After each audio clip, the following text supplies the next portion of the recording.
Budgets. Good morning, Chair. My name is Gilbert Gachanja from Office of Control of Budget. Thank you. Karibu, and finally EACC. Good morning, Chair and honorable members. Patricia Chebet from the Ethics and Anti-Corruption Commission, liaison to this committee. You're welcome. Clerk, can you confirm whether we invited the County Assembly of Homa Bay? Yes, Chair, we did, and the chairman of the committee is here. Chair or member of County Assembly of Homa Bay, if present as a distinct delegation. Okay, give him the mic. Please introduce yourself and tell us what you do at the County Assembly. Thank you, Honorable Chair. I'm Honorable Wanga Nicholas, the Chair of Public Accounts and Investment Committee in the County Assembly of Homa Bay. Thank you. Do you have other members with you? No, I came alone. Do you have a clerk of the committee? My clerk of my committee did not accompany me. Okay. Thank you. Fine. I want to believe that you are here representing the Assembly rather than being part of the Governor's delegation. Thank you, Honorable Chair. I'm here representing the County Assembly of Homa Bay. Excellent. Yeah. Thank you. As the Chair of the committee. As the Chair of the committee. Fine. At the right time, you will update us on how far you have gone with consideration of these reports. I will when that time comes. Okay. Thank you. Governor Homa Bay, please go on record. Thank you, Chairman. My name is Gladys Wanga, Governor of Homa Bay County. Are you alone or you're accompanied by officers? I am accompanied by officers of the County Government of Homa Bay. I'm also accompanied by my Deputy Governor, whom I will ask to introduce himself. Okay, so we can allow your delegation to everyone just to introduce themselves for record purposes. Thank you, Chair. Good morning, everyone. My name is Joseph Magwanga, the Deputy Governor, Homa Bay County. Thank you. I am also the head of agriculture, irrigation, and livestock. Thank you, Chair. Fine. The other members, name and your designation in the county. Thank you, Chair. I'm Solomon Obiero, CEC member in charge of finance and economic planning.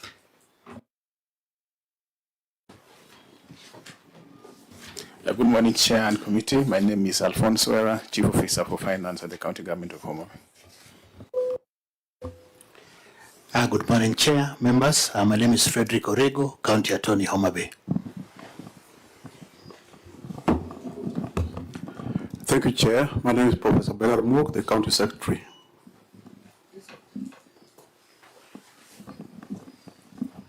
Good morning, Chair. My name is Okello Sita, Head of Accounts, Homa Bay County. Good morning, Chair. My name is Irene Adika, the Director, Human Resource Management and Development. Thank you, Chair. Honorable members, my name is Roslyn Omolo, CC for Governance. Good morning, Honorable Chair. My name is Grace Masio Sewe. I'm the CCM for Public Health and Medical Services. Good morning, Honorable Chair. My name is Malit Sarah. I'm the CCM in charge of the Department of Blue Economy, Fisheries, Mining and Digital Economy in Homa Bay County. Thank you. Good morning, Chair. My name is Engineer Elijah Munga. I'm the CC in charge of Sports, Culture and Social Services, Homa Bay County. Yes, good morning, Chair. My name is Dr. Tobias Konyango. I'm the Chair of the Revenue Board of Homa Bay County. Good morning, Chair. My name is John Ongedi, Audit Committee Chairman. Good morning, Chair and the honorable members of the committee. My name is Isaiah Okoto, Chair, Public Service Board, Homa Bay County. Good morning, Chair. I'm Samuel Masiwo, County Manager, Office of the Senator of Homa Bay. I'm not part of the Governor's delegation. Thank you. Good morning, Chair. My name is Dr. Lo Joash, the County Executive Committee member for Trade, Investment, Marketing, Tourism, Cooperative Development, and Youth Affairs, Homa Bay.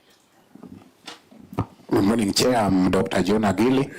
I'm the CCM member in charge of water, sanitation, environment, energy, forestry, and climate change. Thank you. Good morning, Chair. I'm Martin Opere, the CCM in charge of education, Homa Bay County. Good morning, Chair. My name is Danny Shonyango, CCM in charge of roads, public works, transport and infrastructure, Homa Bay County. Good morning, Chair, and ladies and gentlemen. I'm Dr. Peter Ogola, the CCM in charge of lands, physical planning, housing and urban development, Homa Bay County. Thank you.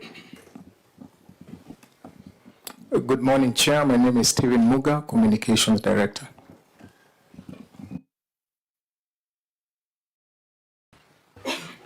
Thank you, Chair. I think that is our team that is in the room at the moment. We have other members of the team who will be called in on needs basis.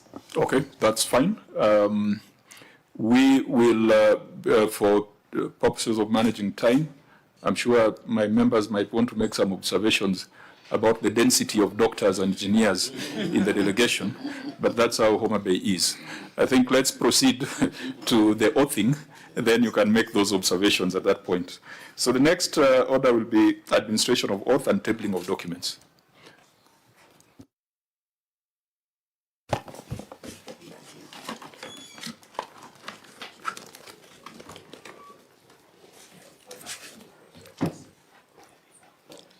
I, Gladys Wanga, do solemnly swear that the evidence I shall give before this committee in respect of the matters before the committee shall be the truth, the whole truth, and nothing but the truth, so help me God. You may table the responses.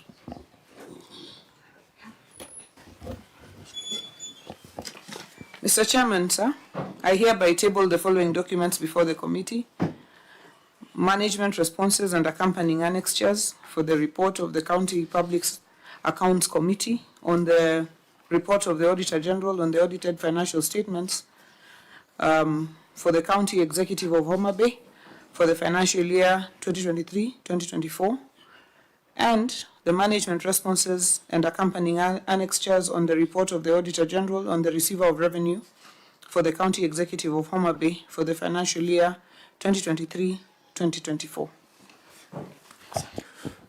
Okay, so let's just quickly confirm the Auditor General. Have you been able to review what's been tabled before us, and are you in a position to guide us? Yeah, thank you, Chair. We were able to receive the responses, the annexures on time, and we are ready to proceed for the meeting. Clerk of the Senate? Yes, Chair, I do confirm that we received the documents on time.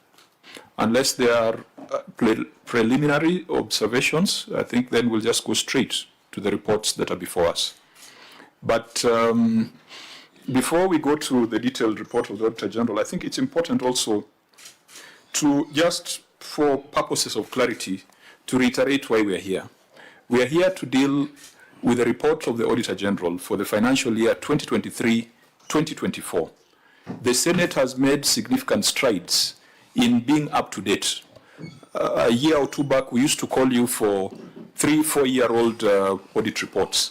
And we took the view, of course, guided by the Constitution and certain decisions from the courts, that this exercise needs to be done within the constitutional timelines. In February, March, we sought responses from the Governor of Homa Bay on the issues that were raised by the Auditor General. Due to limitations of time, we were not able to have a physical meeting, but we relied on your written responses to do a report to the Senate. It is on that report and recommendations of the Senate that today we will be asking the Governor to update us on the measures and action taken. So the parameters for today's conversation is the report of the Auditor General and the recommendations of the Senate.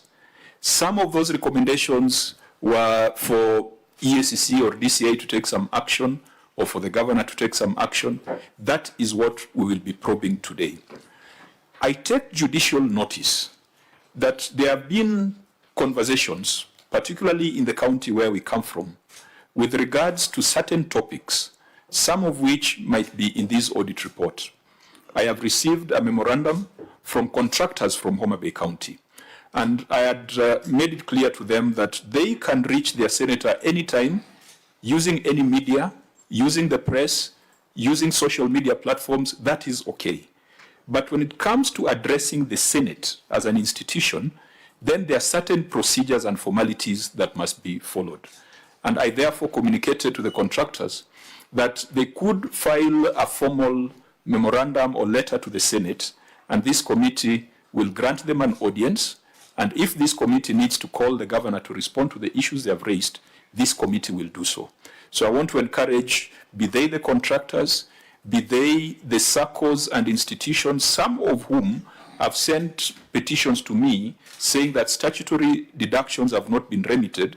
We are not rubbishing those allegations, but we are just asking we do it in a formal manner and a structured manner so that the governor and the county executive has an opportunity also to respond to the issues.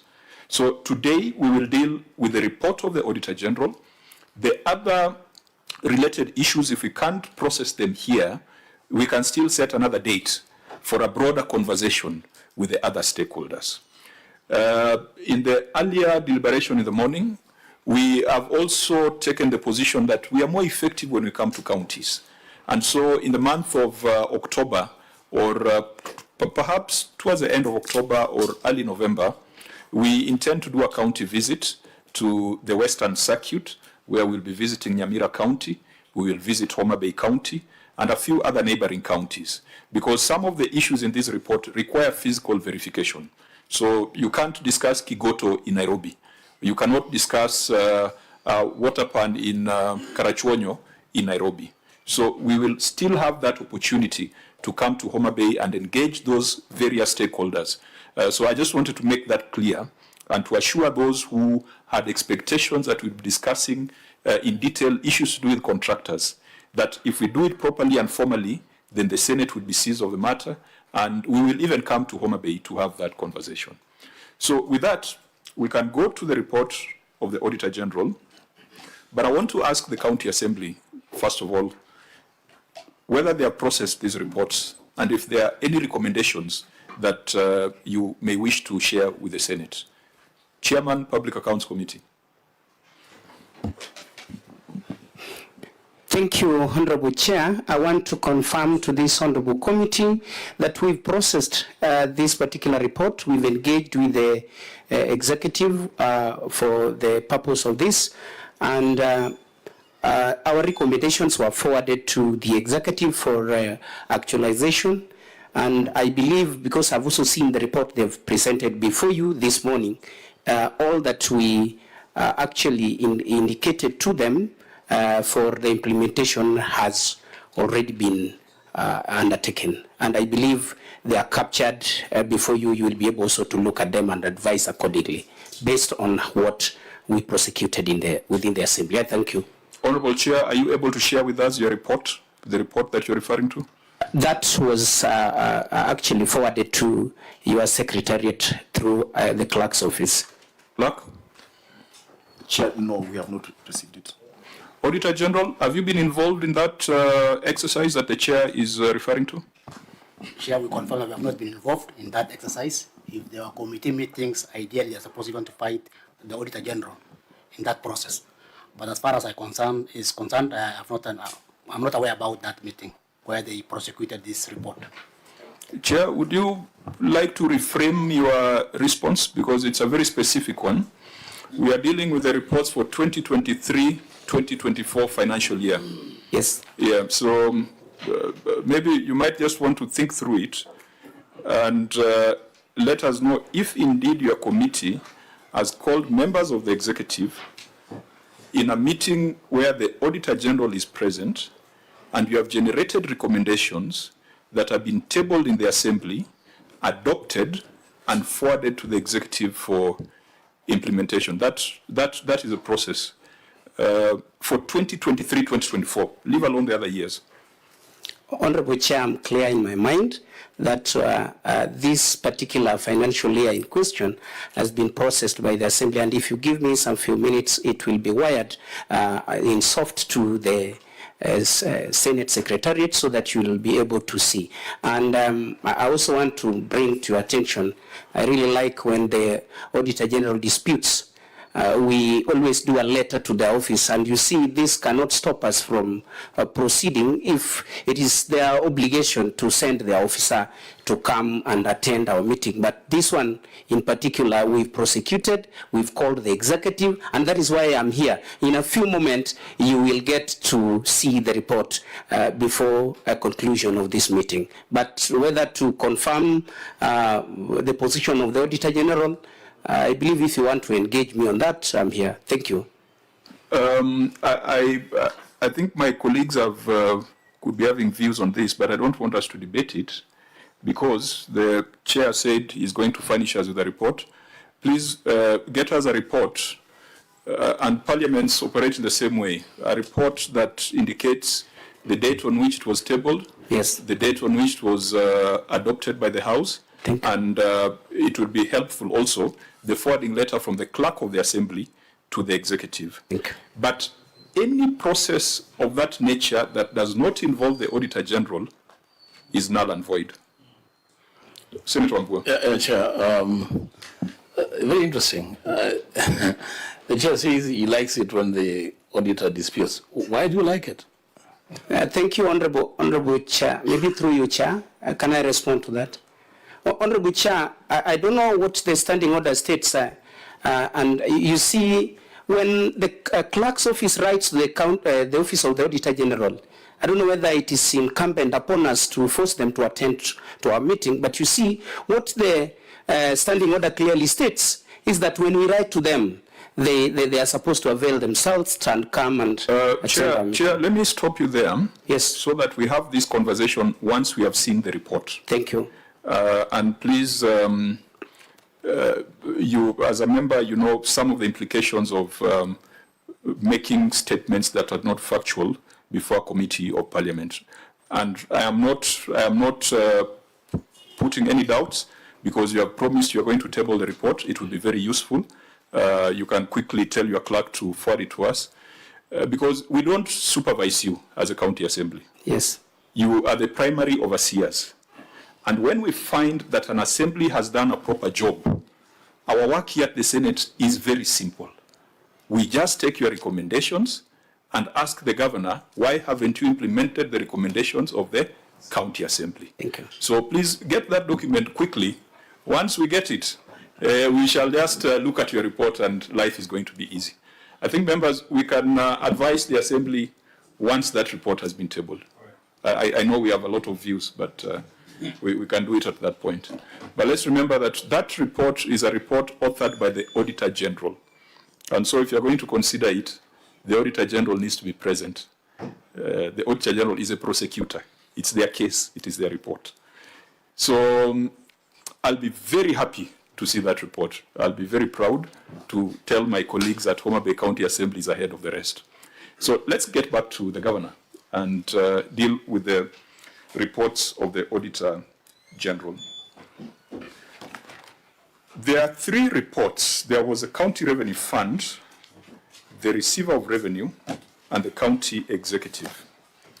We would have started by making some observations on the CRF report, but we shall deal with it once we get the report from the Assembly, because one of the issues that was raised in the CRF report was on the allocations to the County Assembly, and we can deal with that once the Honourable Member shares with us the report they have done. We'll therefore start with the Receiver of Revenue report. It's a fairly small one. We can dispense with it and then go to the Executive report.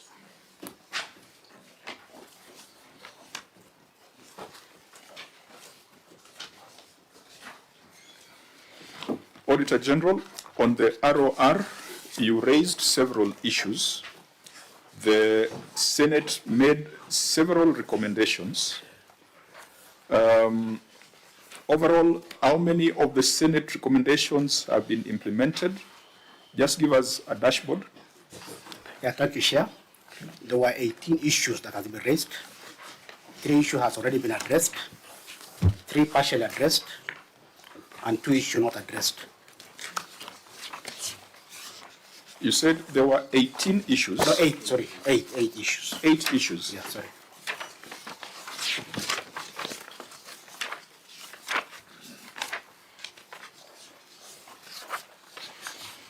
Yeah, so, Governor, because we didn't get to interact with you at the initial responses, where we took only the written responses, you would expect that senators might go back to the financial statements. I hope you have the financial statements. There could be some clarification that would be necessary from the financial statements. I think let's start by asking, who is the receiver of revenue in Homa Bay? Who is the designated receiver of revenue?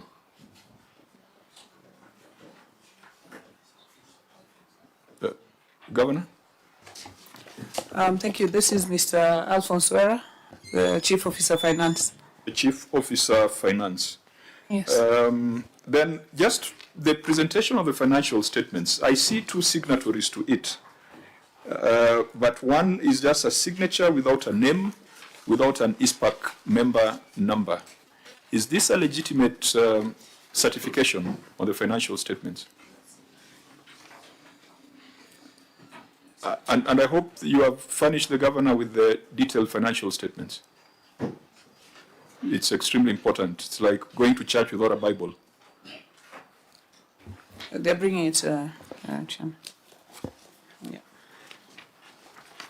I think this is just an observation. I probably wouldn't make a big deal out of it, even though we have taken a view that if you're a professional and a member of a professional institute, you must comply with the standards within that space.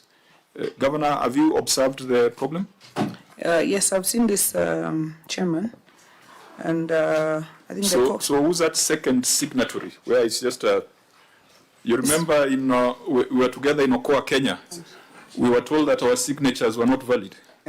So you've got something that looks like an elephant there, without a name, without an ISPAC member number. So if we want to refer someone to ISPAC, how do we make that referral? Chairman, I think this should have been properly signed. The signature here, I am advised, is the head of accounts, who is a CPA and with a full ISPAC number. So he should have put his name and his signature on it.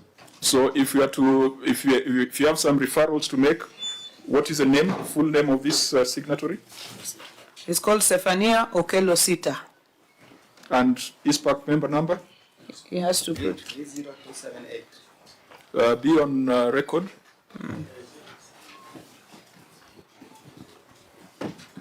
Thank you, Chair. 30278. Are you in good standing with the Institute? Yes, I do. If you continue signing financial statements without those details, you will cease to be in good standing. I hope you know what I mean. Noted, Chair. Yeah, and you had introduced that your people have PhDs and they are professors. So some of us are now starting to believe otherwise. Because if they are not confident enough to display their standing and who they are, then it is not good. Perhaps, Chair, what you should have done for neatness is to find out from him why then he uttered a document to the Senate in the manner that he did. Correct. Because I mean, how do you explain that? He's here, he's giving us the number. How do you even know that he's the one making the governor knows first? Maybe that one can be confirmed by the Secretariat, the ISPAC number, whether he is active or is in good standing. There are two things that Chair needs to be confirmed, whether he is active and whether he is in good standing. And then number two, we need to invoke the Public Audit Act. When an officer like Sefania Sita signs a very serious document that has financial statements that is not properly signed, then I think we should not recommend administrative action. I think this professional misconduct and should be written to the ISPAC for punishment. Because I can imagine this recklessness and dereliction of duty that has been done.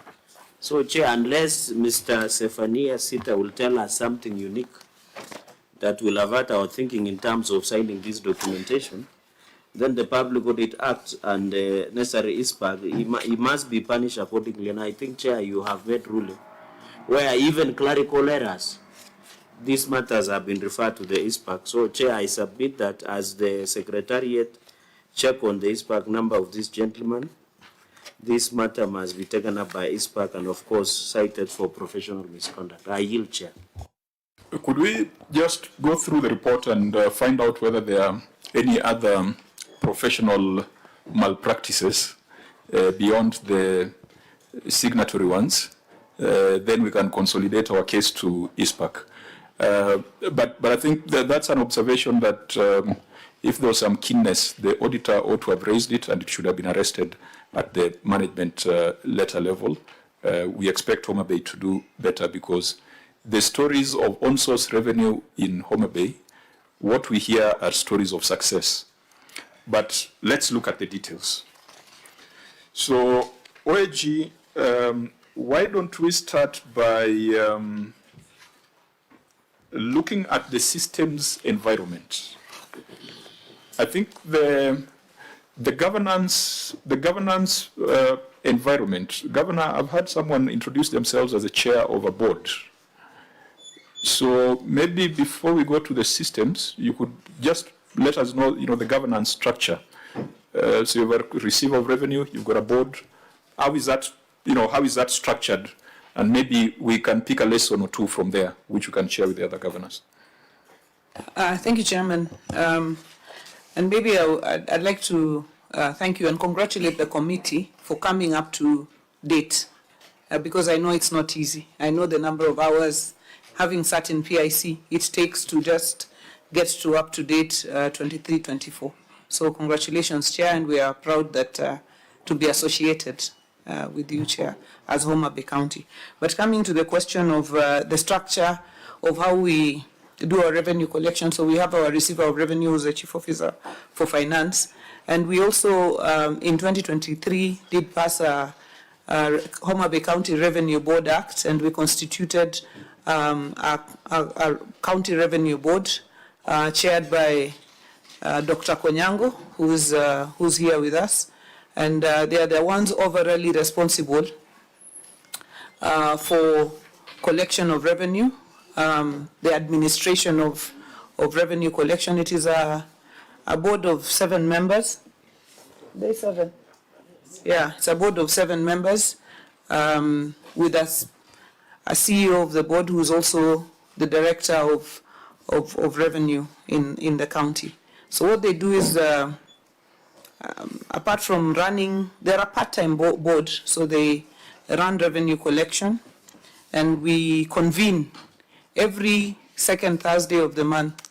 The board convenes all of us, the entire, myself, my CCs, and the chief officers, to review the revenue collection. So in terms of structure, we have the Revenue Administration Act, we have the Revenue Board Act, and then we have the Finance Act. So that is the structure that we use for purposes of revenue collection, Chair.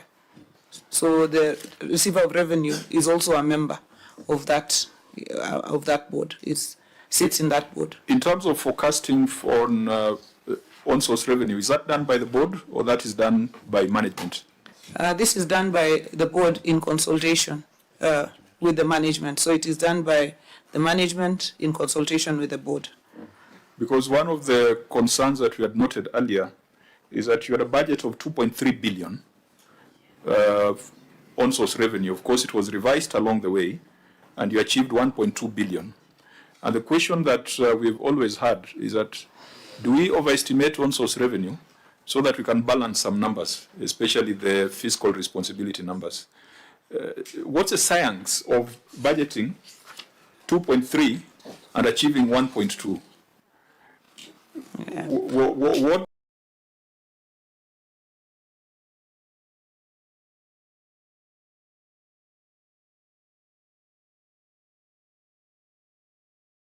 What is that outlier event that you are anticipating that would grow your revenues by 2 billion in a year? Chair, before the governor responds, perhaps she was anticipating some sort of pandemic in Homa Bay. Because if you look at the numbers here, out of the 1.2 billion realized from as on-source revenue, 841 million is from hospital charges. And that is very worrying to me because I'm wondering, why do you need a board? I thought that board is for revenue is supposed to come up with creative ways to raise revenue for the entity governor. Just sitting there at level 4 and waiting for people to come and pay hospital fees is not very creative.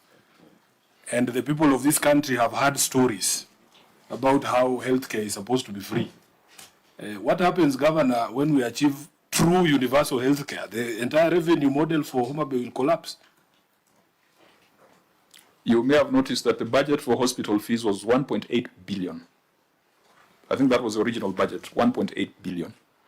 Yeah, so maybe, so what's a science around these numbers? Because there needs to be, if you're doing zero-based budget, you don't just wake up and plug in a number, put a number in the air. It must be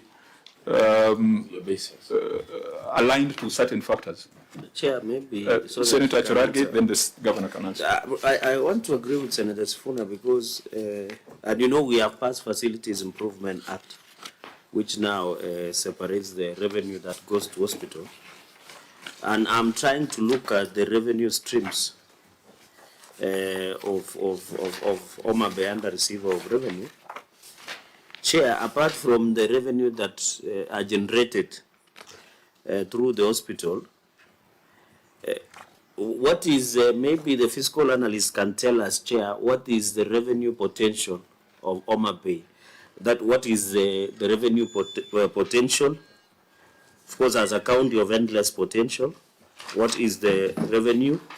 Number two, Chair, these revenue streams looks like they have not been harnessed, and the projection that there has been consistency in trend analysis looks more cosmetic as opposed as to real on what is happening in terms of harmonizing.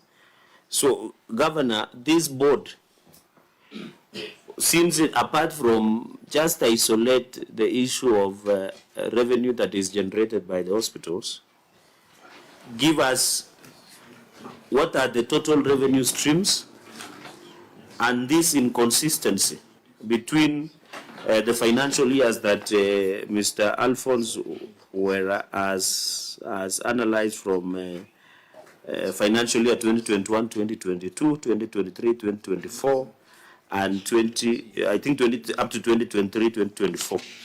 So that would settle my mind. And maybe before Governor answers, Chair, with your indulgence, maybe the fiscal analyst, I don't know whether Salat is here. Salat is here. You can give us the revenue potential. potential. Oh, is that potential? Homa Bay has really surpassed this revenue potential. The revenue potential for Homa Bay is 1,024,200,000. So they have really surpassed the. Okay. So that assessment by the CRA indicators. So maybe on the other part, on the issue of revenue streams, maybe the governor can tell us and whether all the collection of revenue has been digitized, and whether they own the domain and who runs, or do they pay the agency fees in terms of the running and collection of revenue, whether it is automated, Chair, so that but we really want to know other revenue streams, Chair. I yield. Senator Kata. Thank you, Chair. I want to end on the question posed by Senator Sifuna.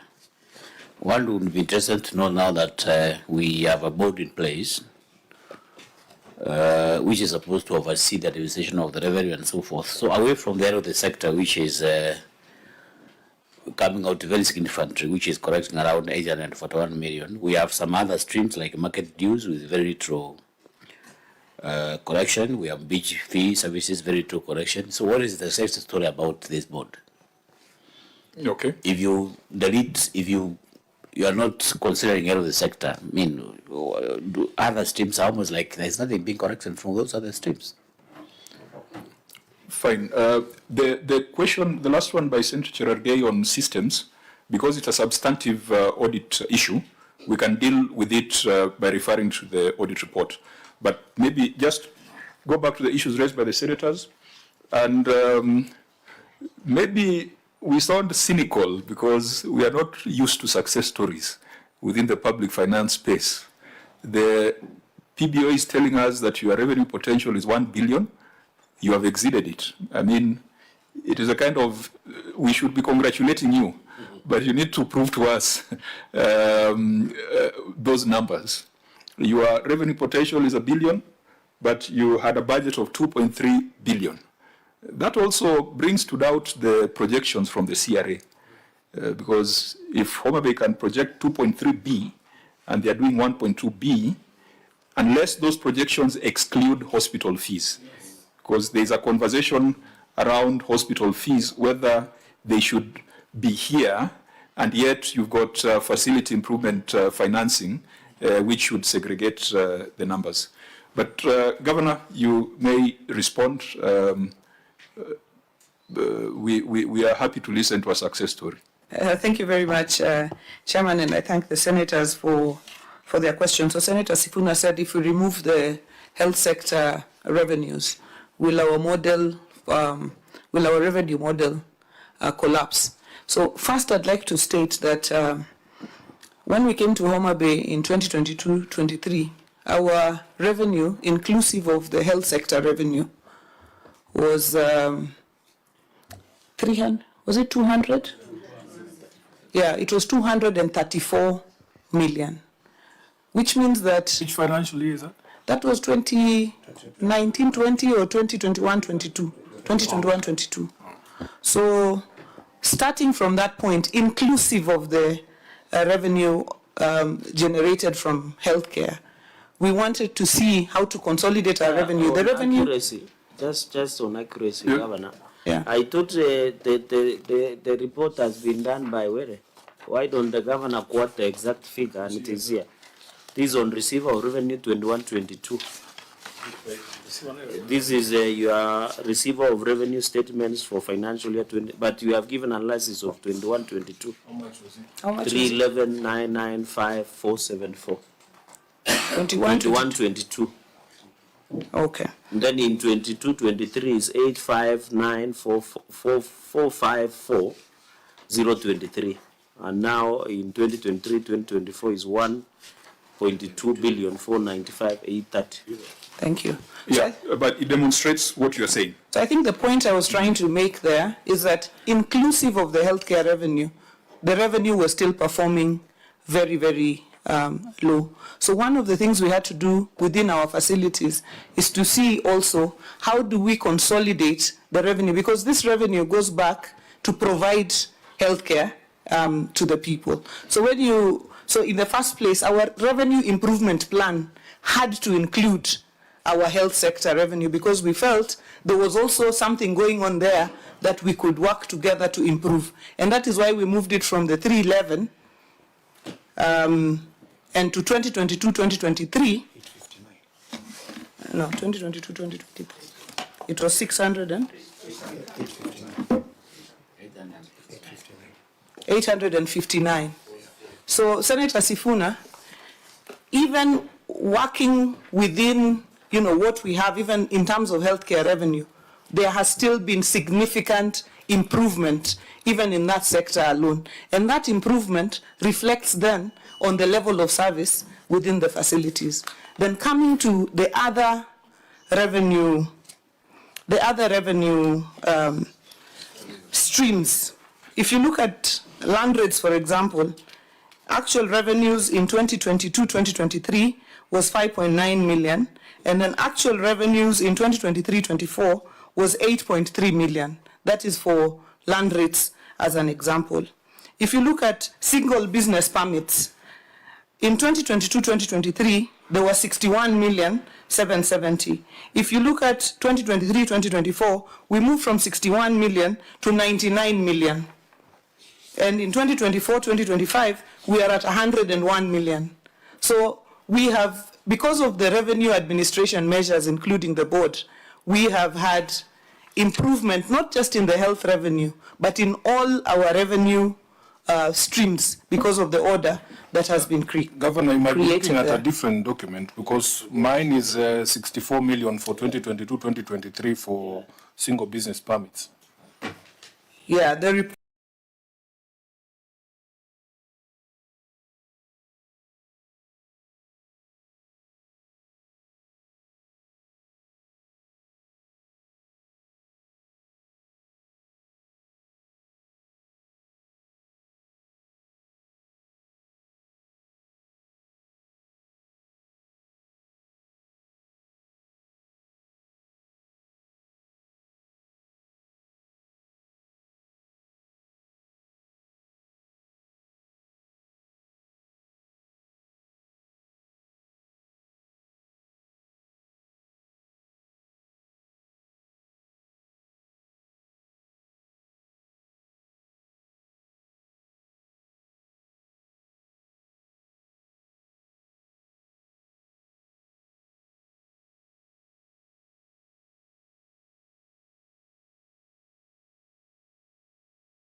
that I have here is 61 million. What you average, like we're doing at the moment, these monies continue to come because people don't pay out of pocket, but they're paid, the insurance pays the facilities. NHIF pays, but SHA pays even more now for facilities because the registration is higher. In terms of fish landing, Mr. Chairman, you're a fisherman yourself, and you know that it has been very, very difficult to harness a revenue stream like fish landing because people have been landing over the years for free. So these are streams that we are introducing, and we are working day and night with our beach management units to try and get them to help us to get these fish landing fees. So fish cess and fish landing are streams that have been nearly non-existent, but they are streams that we are harnessing slowly. But you know that with the protests that we had, it has been very, very difficult to introduce, taxes that did not exist well, because people are very, very jittery about paying new monies. But we are discussing constantly. Even when you look at the fish cess, it is some of the things that were very, very low, but we are growing them, and we are growing them slowly. But we have them as streams because we want to grow them. But you can't grow them alone. You can't be at the beaches and everywhere. You have to grow them in partnership with the beach management units. Those processes sometimes do take time. But Chairman, the point I was making is that overall... Maybe before you lose it, because as you have said, I'm a fisherman, this committee would not be the one to advocate that you put some tax for boats to land on beaches that existed even before Kenya became Kenya. But your receiver of revenue should have pointed you to a stream called beach service fee, which fetched 10.9 million, where there was a growth from 7 to 10.9. So I think the BMUs underassess. So the BMUs are paying something. Let the message not go out that the Senate is asking for enforcement of landing fees for boats. That will be, there'll be an uprising. Protecting yourself politically or Chair, first of all, protect indigenous communities. The governor, Chairman, is more political protection as opposed to. Chair, I think the governor has, well, in a way, outed you. Now we know that you're a fisherman. That you have interest to protect when it comes to landing fee. But I think the bigger question, Governor, is, Governor, yes. I think the bigger question is, does it concern you and your government that 70% of your own source revenue comes from a single stream? You know, that should concern anyone.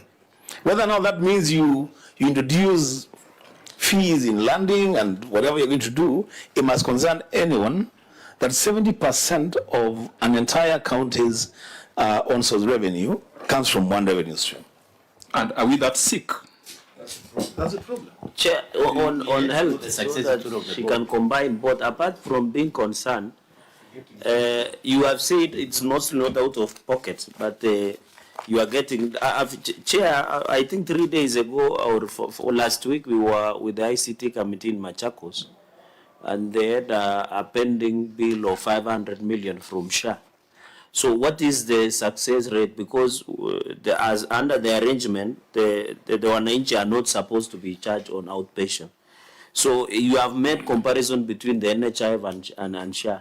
So how can you paint the picture on how this revenue will grow? Because if you are saying it is more significant after the reimburses from NHIF, there will be a great improvement through the social health authority. So can you paint that? And you know, Chair, we saw, and you know, we are judicially noticed that there were some of your facilities that they were being accused that they do not exist, but they receive remittances from SHA, and I think it became a national concern. So maybe put into us that perspective in terms of reimbursement from the Social Health Authority. But on the issue of whether they are sick, I think you should tell us whether is the facilities within Homa Bay serving only Homa Bay residents, or some of your neighbors from Kisumu and Kisii have immigrated, and therefore that is why you are getting more resources. Okay, Governor. Thank you, Chairman.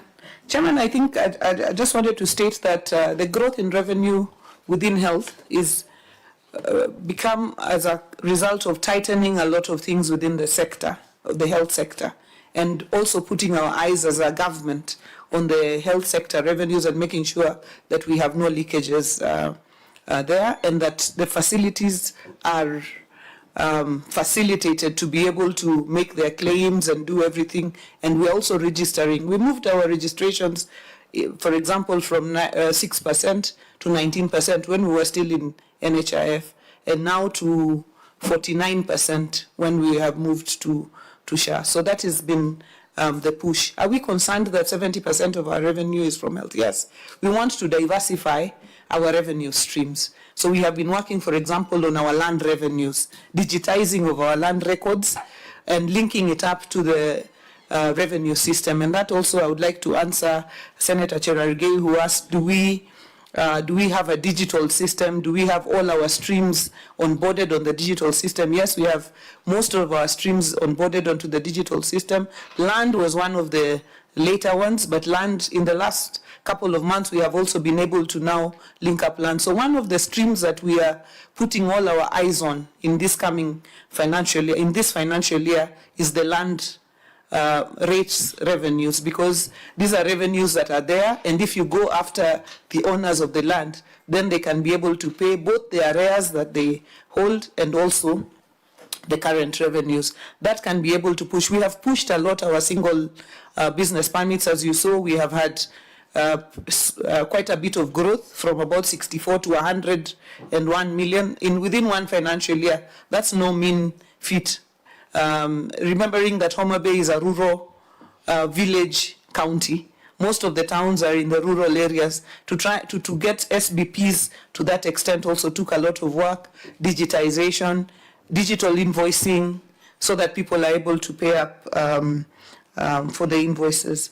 I wanted to respond to the question of SHA and the facilities that were said not to have existed, and I think it is very clear that in naming of places, many areas have the same name, and in this case, we had a facility that we are yet to open in Nyandiwa in Kasipul constituency.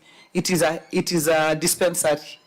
And then we have Nyandiwa Level 4 Hospital, which is in Suba South, which is a facility that has been in existence since the 70s. So apart from the political spin that the issue got, these are two distinct facilities, and recently we received the Health Committee of the National Assembly that came and saw both the facility in Kasipul and the facility in Nyandiwa, and the kind of work that the facility in Nyandiwa has done, even with their FIF, they were very, very impressed at the improvements that have taken place in the real Nyandiwa. But I think there was a political spin to it. I just wanted to make that clear since Senator Cherargei raised it.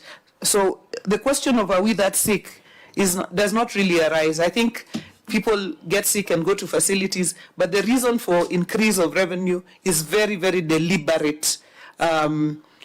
Very, very deliberate in terms of getting our revenue collection and administration in order.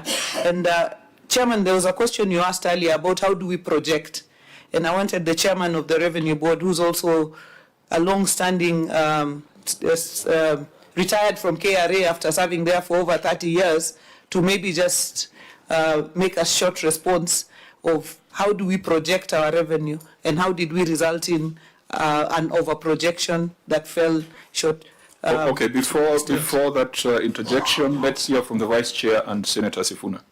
Yeah, thank you, Chair. I'm looking at note 12, and I got interested on this revenue stream on conservancy administration, which increased from 1.2 million to 12 million in 2023-2024. And when I look at page 11 of the statements, that conservancy administration, the major increment was as a result of liquor licensing. That is on page 11, up there, which increased from 350,500 to 10.9 million. What was happening before, Governor? Does it mean that there were no licenses or liquor licensing in 2022-2023? So much so that maybe because of a law or just enforcement, we got this increment from 350 to 10.9 million, just for my curiosity, Chair. Okay. Senator Sifuna. Yeah, Chair, first of all, Governor, the SHA itself and the Ministry of Health has admitted that there were ghost facilities that were actually receiving payments. So it is not very fair to say that it was just about politics.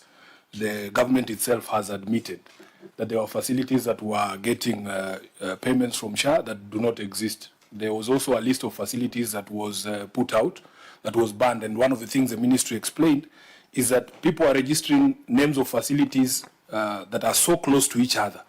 That is how they are facilitating the fraud. So the suspicion of Kenyans really was to seek answers, not to say that it was about politics. But I wanted to understand, ordinarily, just for the perspective of people who are not fishermen, like the chair, how much do you charge for these so-called landing fees? Because I want to understand something, Chair.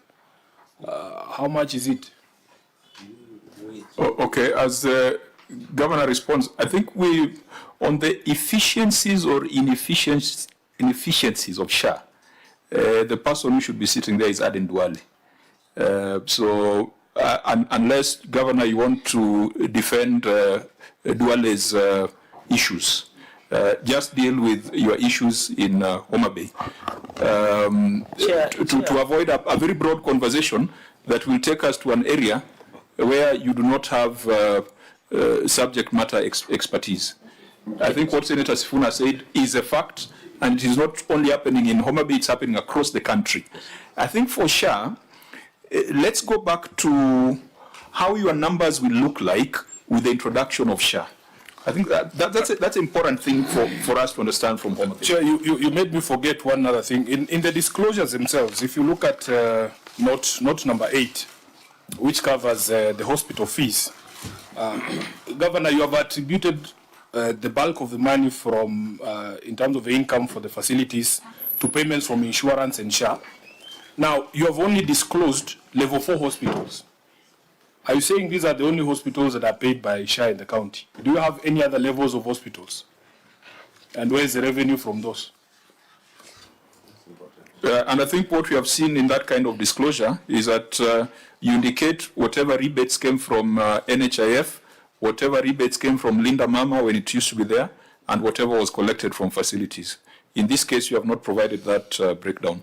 So it's very difficult to establish the facts around what you had said. Could you deal with the liquor licensing? I know this committee has processed that matter in the past, but just put it on record. But help us understand, now that SHA has been introduced, because people think that there'll be no payment at the hospital, but then there are certain rebates that are coming. Will those rebates come back to the 800 million that you have been collecting previously? And then we'll allow the chair of your board to tell us about the budgeting process. Thank you, Chairman. In terms of liquor license, you remember, Chairman, our first meeting in KICC, one of the things we were put to task on is whether we had mapped our facilities and whether we were, ready to push an improvement in that particular revenue stream. And we assured you that by the September of that year, we were going to have fully mapped our liquor facilities, and that was going to result in an improvement. So we mapped all our facilities, and we also mapped them to the system. So we have been able to push increase in liquor licensing by mapping all the liquor facilities, and also through the support by the Revenue Board and the reviews, the monthly reviews of what revenues we are receiving. That is what has resulted in that push. And that push is not just in liquor alone. If you look at the revenue streams, you will see that majority of them, just by leadership, monitoring, and efficient revenue management system and digitization, you're able to see much more revenues. Chair, we are not where we want to be in terms of revenue. we have room for improvement, and a lot of it, and we are daily working on that room for improvement. We are daily improving our revenue, and when we come back for 2024-25, you will see that a lot of the streams, again, we have moved further than where we were. In terms of the question of the levels of facilities that are receiving money, in 2023-24, we were on NHIF mostly, and NHIF was mostly giving money to level 4 facilities, with exception of Linda Mama, which was being given to facilities, lower level facilities that were charging.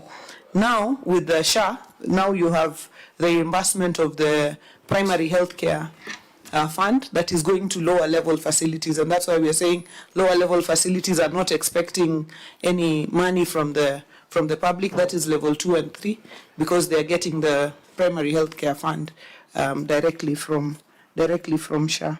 So moving forward, Chairman, we have seen 2024-25, the revenues have actually gone higher. What has happened is out of pocket has reduced. And why has out of pocket reduced? It has been because of the, and I'm not speaking about for SHA generally.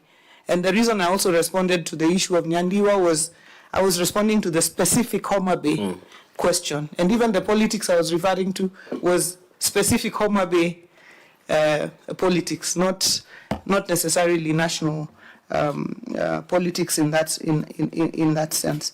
So what we have seen in 2024-25 is an increase.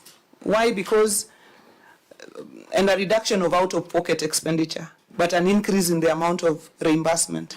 This is because SHA has removed the waiting period. The 2 months that you had to wait, the 60 days that you had to wait in NHIF. So if I arrive at a facility and I need to, spend 10,000, but my SHA for the whole year is 6,000, I will pay SHA for 6,000 and then I will receive treatment. So this has seen more people paying in the SHA, and therefore the amount of money that the hospitals are receiving in reimbursement has grown. And the amount of money people are spending on out-of-pocket has reduced. Not for any reason, just because people can pay immediately and get services. The viability of that, or the question of its sustainability and so on, I think that's what you said is a different question, and is a question to be answered by a different person. There's a capitation. Is it 9,000 on average? It is 900 shillings. So what does that mean? Is that what reverts back to the facility? Yes, that is paid to the facility on the basis. Per visit or annually? No, is it per quarter? It's per person annually. It's per person annually. Annually? Yeah. So is that equivalent to the reimbursement that you're talking about? Primary healthcare fund, yes, for the primary healthcare. So 900 per person annually means that you need 1 million people to make the 900 million that you're making now. Yeah, a lot of the 900 million is based on SHIF. It's the insurance part, where you conduct a surgery, and one surgery will be 70,000, 100,000, even 200,000 sometimes. So a lot of that is in the category of the insurance, not of the primary healthcare fund. Okay. That is the level 4 and above. Senator Wambua? Chair, now, if this was answered when I was out, then it's okay. I'll get it from the Secretariat. But I'm just wondering, Chair, out of the disclosure, from the disclosure, the entire amount of money that is declared from the health sector as a source of revenue for the county, the entire amount comes from level 4. Is it to say then nothing was received from any other health sector facility? The entire amount to the cent comes from level 4. It's a good question. It was asked by Senator Sifuna. I think the governor has addressed it. That was Linda Mama from lower facilities. But what the governor has not accepted is that they ought to have broken this down. Receiver of revenue. As a member of the institute, you know what the template requires. You ought to break this down so that we are able to see the components. What comes from out of pocket, what comes from the other insurance funds. Chair, thanks for bringing that up, because I personally don't believe that people of Homa Bay are not paying out of pocket. Our experience here in Nairobi is totally different. Maybe we need to benchmark. But because there is a ground person here, Chair, allow me to hear from the MCA there. If the Sergeant at Arms can give him the mic, I want to know his experience with his people there in his village. He can tell us his word, whether really people are not paying out of pocket in Homa Bay. Because here in Nairobi, we are still having cases of people going to the facilities and being asked to pay money out of pocket, and it's not a small number. Honorable Senator Sifuna, you'll allow me to give the directions. That's why I asked you, but you were busy. But we'll be careful not to mix what SHA ought to deliver globally versus the responsibility of Homa Bay County. Because I hear you, I feel you. You want to pick a sample, and we have seen there are issues around SHA. There are issues around SHA. And, but it is not for this governor to defend SHA, unless you became the government spokesperson. No, Chair, you know, when I was speaking, you were a bit distracted. You have framed it for us that we needed a breakdown to see what really is the situation. Because when the county claims that the bulk of this money is actually reimbursements from SHA, and we in our counties are having challenges, we have to interrogate. Maybe there's something we are doing wrong, or there's something that we can learn from Homa Bay. Was there SHA in this financial year? Or this was NHIF? This was NHIF because SHA started in October, which would now become the financial year 2024-2025. Correct. So what we're discussing now is NHIF. So this is NHIF. So and maybe the question is the NHIF outstanding reimbursements, whether they were received in full. Because I think that's a national problem for this particular financial year. No, Homa Bay is owed over 100 million.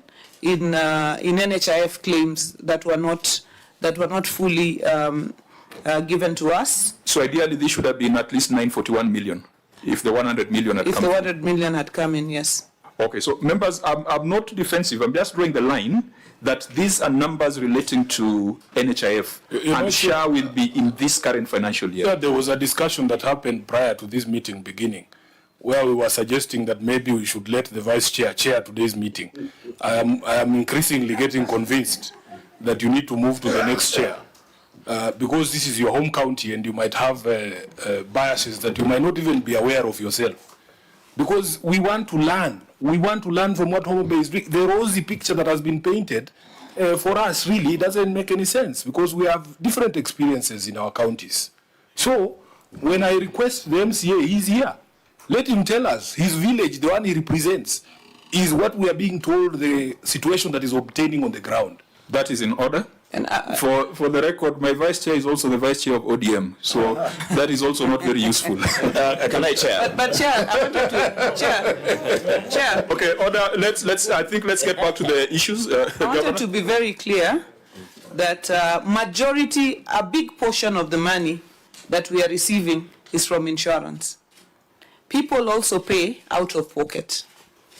That is also the situation. People also pay out of pocket. But if you compare it to the percentage that we receive from insurance, the percentage from insurance is way higher than what people are paying out of pocket, particularly in the financial year that we are speaking about, which was 2023-2024. But even now, people still pay out of pocket, but the percentage that is paid out of pocket, and this is not because of that the numbers are few. It is because that what people can afford to pay out of pocket is much less than what the insurance will reimburse. For example, if you have 1,000 people paying 1,000 shillings, and you compare it to just one procedure that is going to bring in 100,000, that is why the amount that is being paid from insurance is higher than the amount that is being paid out of pocket. And that is what we explained. And the amount of money that has been consolidated there should be broken down. Because in our financial report every month, it is broken down as level 4 facilities by name. I don't know if we can get just a sample report that we receive at our revenue roundtable so that the senators can see it. It is the level 4 facilities. It is the other facilities, that is level 2 and 3. They are put under one line because there are many. And then it is public health revenue.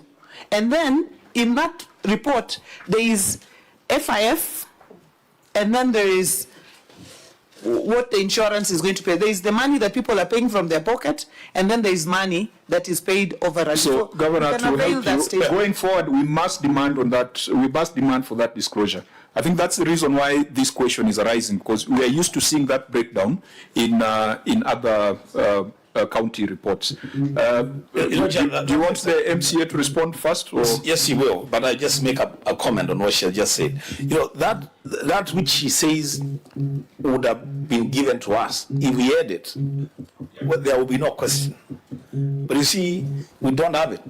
What we have is a disclosure of 841, all coming from level 4. We can only engage with that. We cannot engage with what we don't have.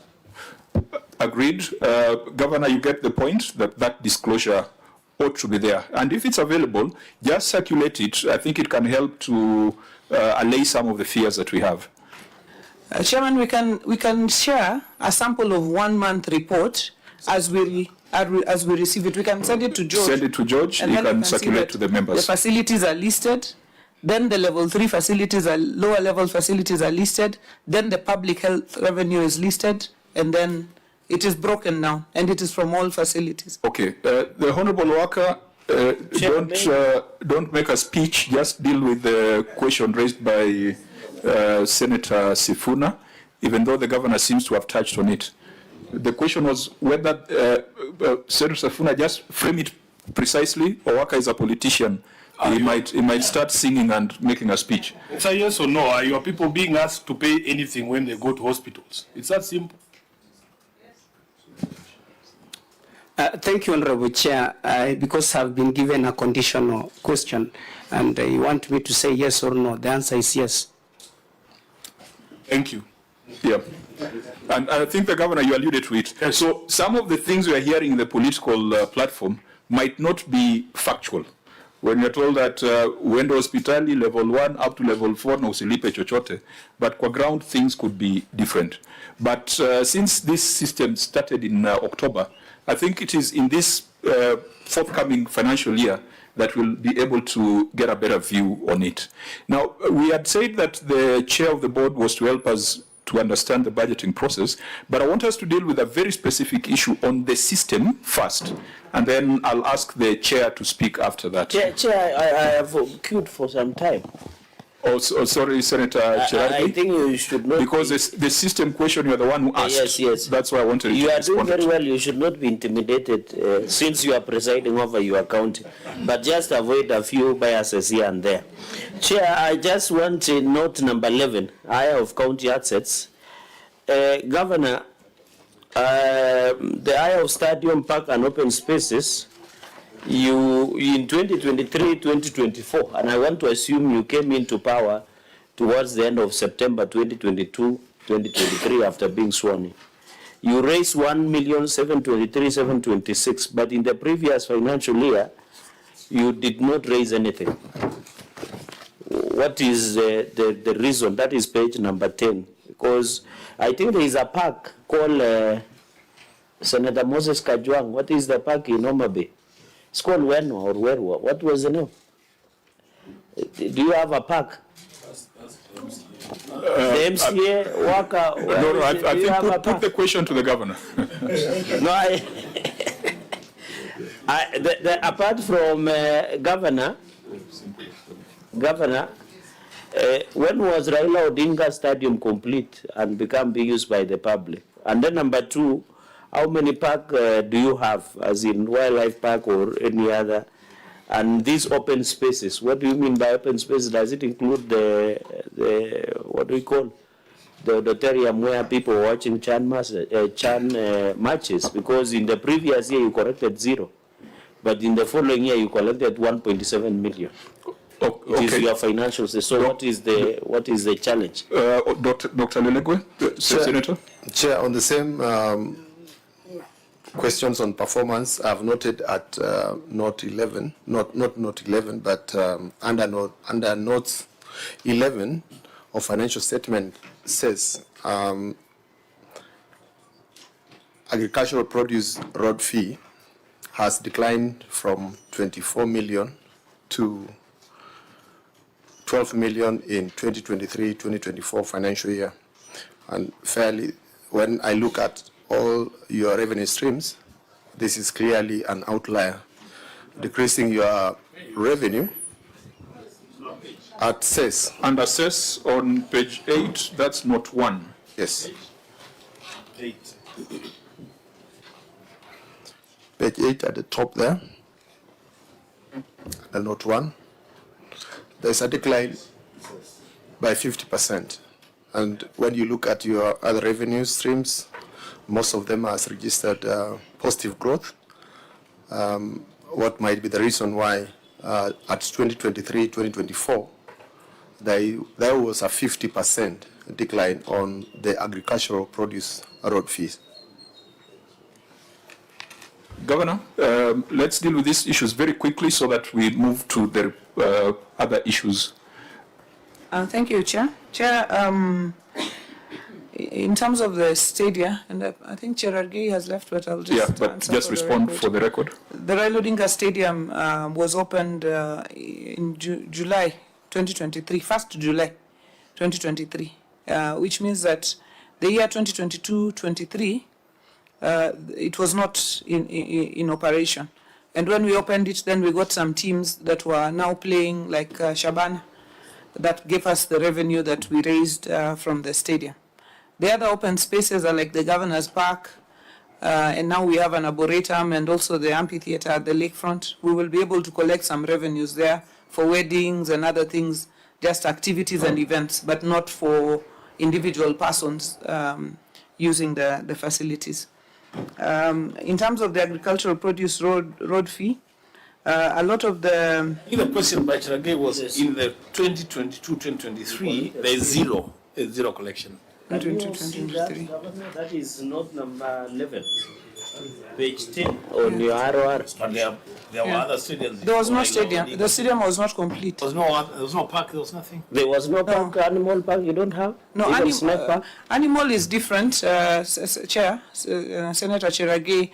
The Ruma National Park is the game park that we have, but we do not receive any revenues from it because it's a national park, not a game reserve.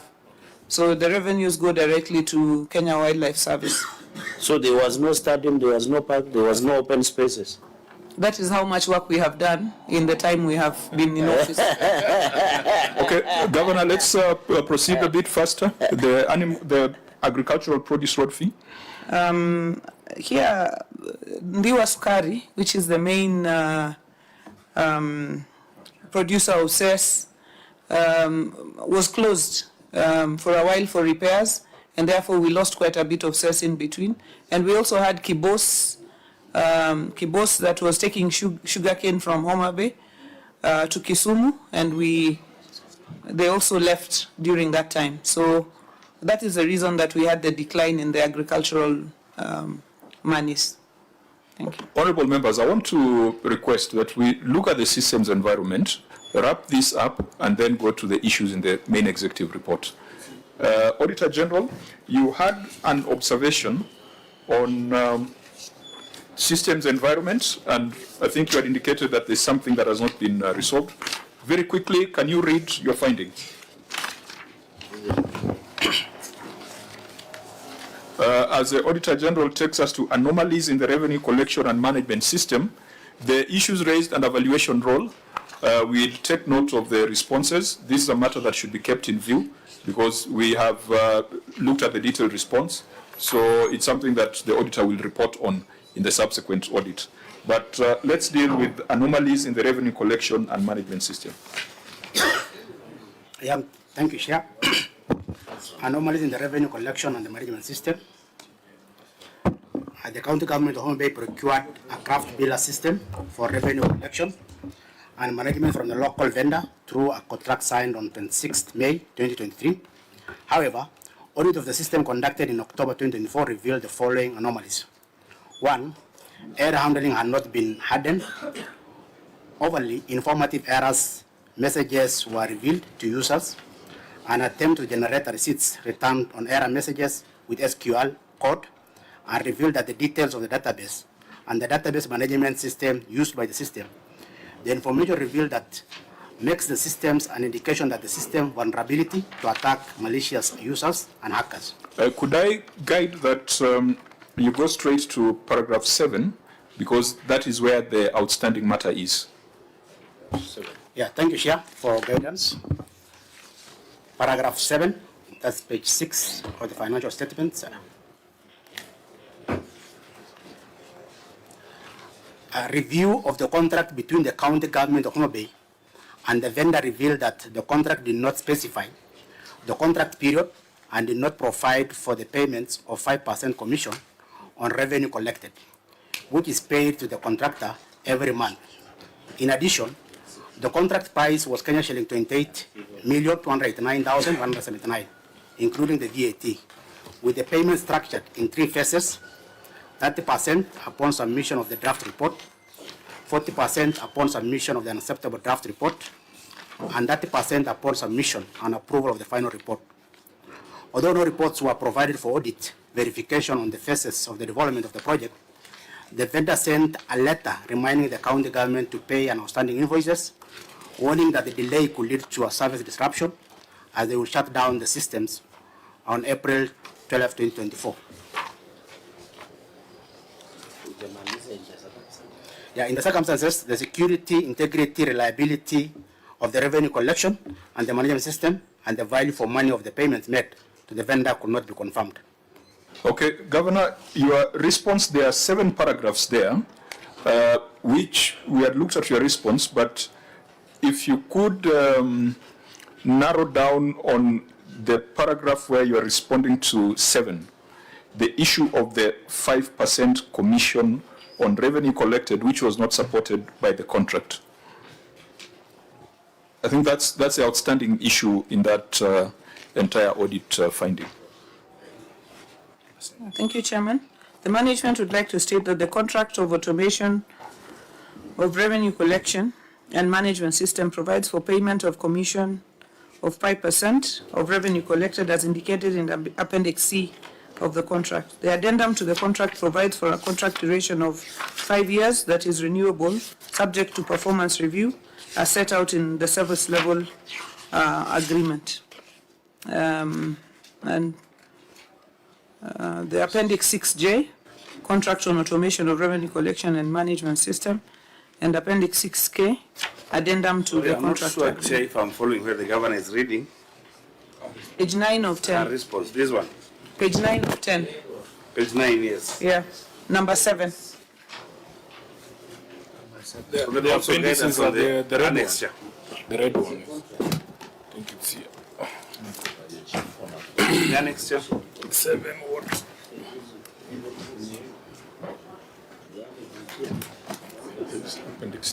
So, Chairman, the annexures are 6J and 6K.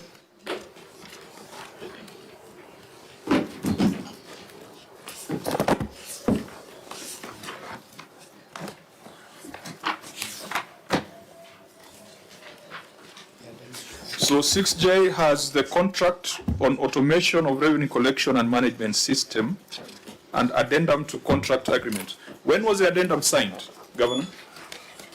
I want to ask the attorney to please respond to that. Thank you very much, Chair. The addendum is one that appears at 6K, and that was done on the 3rd of July, 2023. Should be the last document on the bigger bundle, file 1 out of 1, appendix 1 to 6K. Chair, is the last document. If this was available as at 3rd of July 2023, why was it not provided to the Auditor General?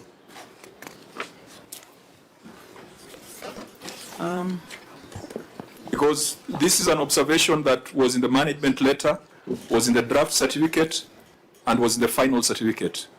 Why should this Senate believe that this addendum was not backdated or initiated just to disclose an audit finding? Governor? Chairman, the 5% charge is on the contract. Which page? The last page of the contract. It's highlighted there.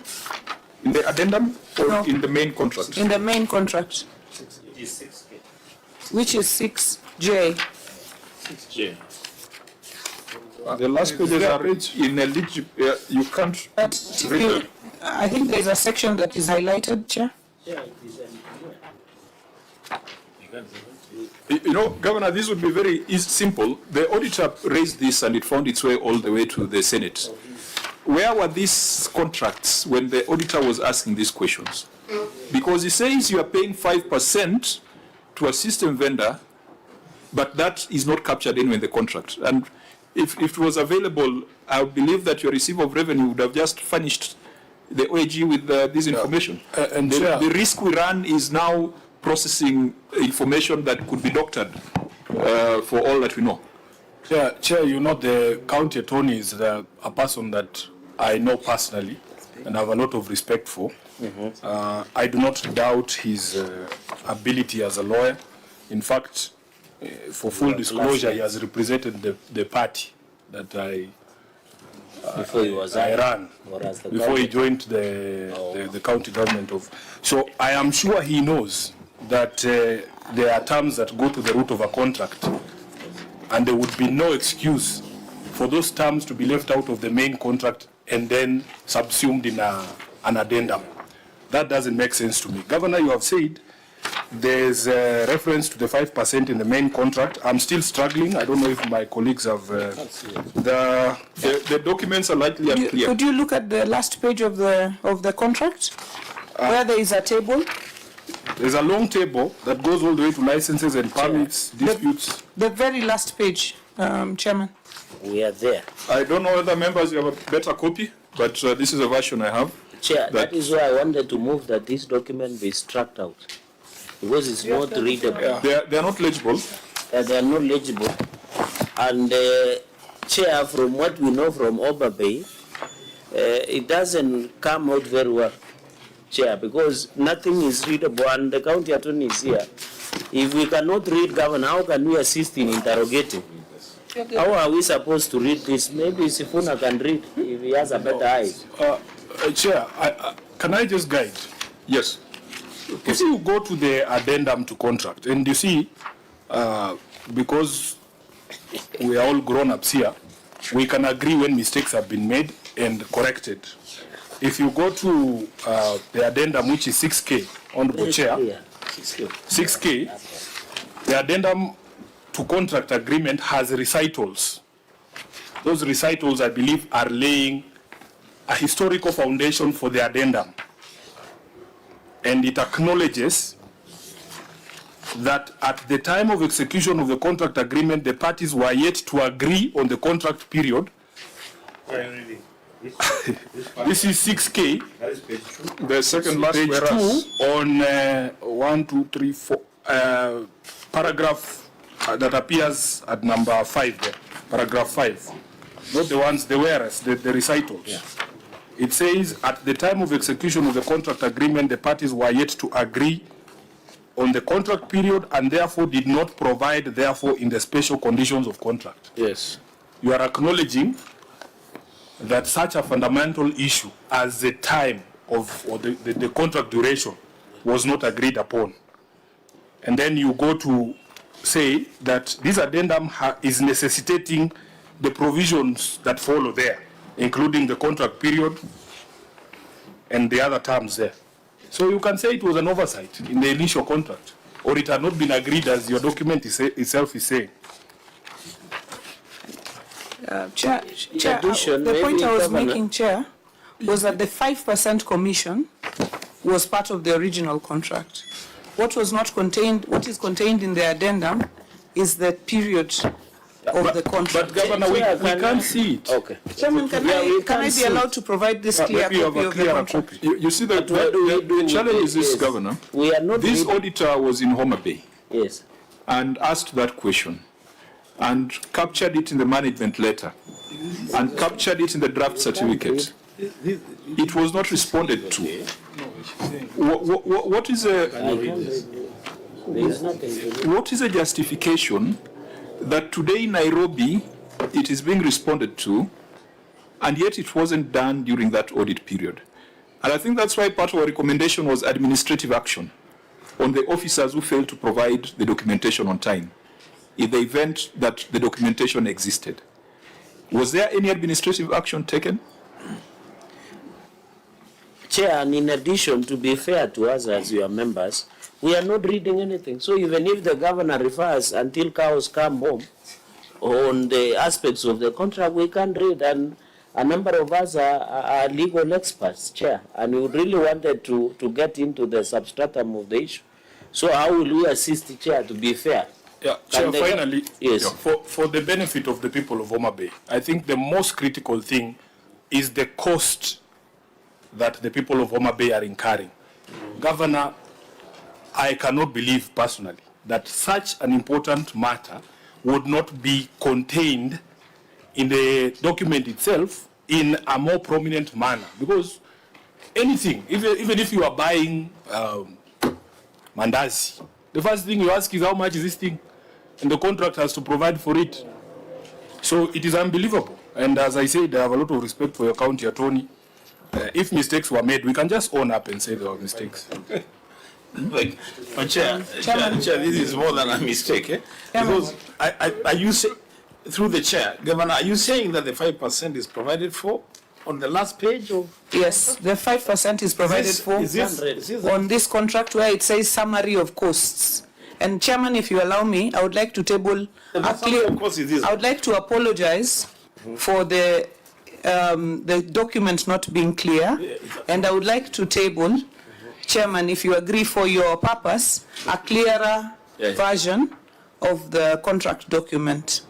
It's 9 copies, so that it's, the Chair is enough. Sometimes you are constrained to take new evidence at this point, yes. But because you are quasi-judicial, maybe first table it to the clerk and then we'll take a view.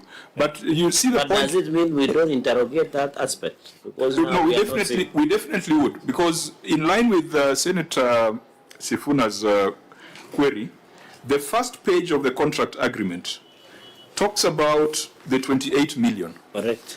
So the curiosity is why the 5% was captured in an appendix on the last page of the contract. You see, that's a reason for curiosity. Yes. That this could have been an afterthought, or this could have been an insertion to an original contract that wasn't there. And that is why the Auditor General asked that question, and it was not answered when the Auditor General was in Homa Bay. Chairman, I want to say that, and this is under oath in the House here, that if the figure had not been part of the main contract, it would not be in anybody's interest to insert it and then say it is part of the original contract. So it was there, Chairman, but the reason it wasn't provided, I want to agree with the committee that the document should have been provided to the auditors in full, including the addendum, so that we did not have to raise this issue here. And Chairman, I want to assure you that whoever did not provide the document, we will take administrative action against them. Governor, unfortunately, we have taken your copy of the document. Yes. And the beauty with this agreement is that it is signed on every page. Governor, if you look at the signatures on the previous page and the ones on this last page that you're now providing, they don't look the same. They have been signed by different people, and yet the people who have signed from the beginning are consistent. What is the explanation there? Just look at the previous page, Appendix B.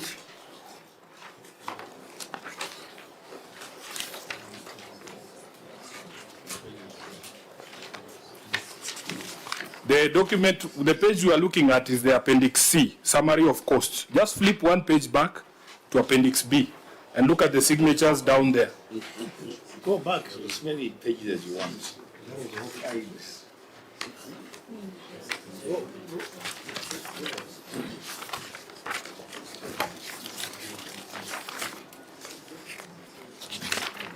There is one distinct signature on Appendix C that is not on the other pages. Yes. This one that looks like a millipede.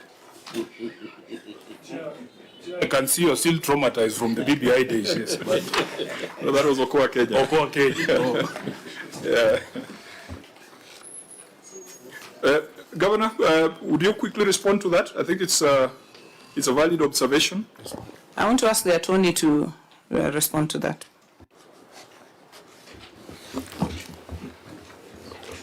Thank you very much, Chair. Chair, I just want to make reference to the document that is annexed at 6J, which is the contract on automation of revenue collection and management system. So, Chair, if you go to that document on page 2, you will see what constitutes the contract. And from the word go, you will see that at part C, whereas the amount of the contract is stated there at part C. But it goes ahead at paragraph 1, now therefore, that the following documents attached here shall be deemed to form an integral part of this contract. So it lists them, and it goes to number C, the appendices. Now on the appendices, number 1 is terms of reference, number 2 is the key experts, and appendix C is reimbursable cost estimates.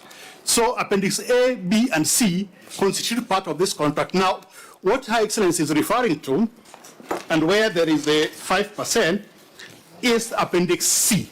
Now, if you go to the second last page of that document, it lists now the appendices. Number B is the key experts, then the last page is the breakdown of contract prices.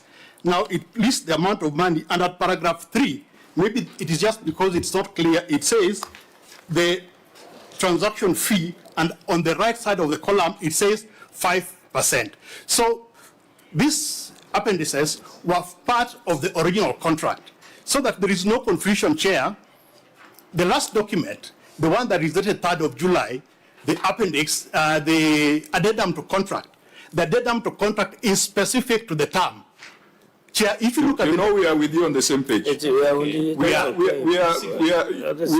on that. Yes, yes. The observation is Appendix C, yes, and Appendix B has got different signatories. Chairman, maybe that's what you need to Chairman, address yourself to. Can the signatory himself address himself to that, who's the Chief Officer Finance? And it would also have been very useful for Appendix D and E to be availed so that we know whether they've also been signed, because they form part of the contract, as Attorney Orego has said. I think just before the expert, what was the term? The signatory. The signatory. Receiver of revenue. Governor, just allow me to help you. This is a legal question, and I think you should allow your county attorney to explain to the Senate how it is possible, because all these documents he has run through are one contract. It is not possible for sections of the contract to be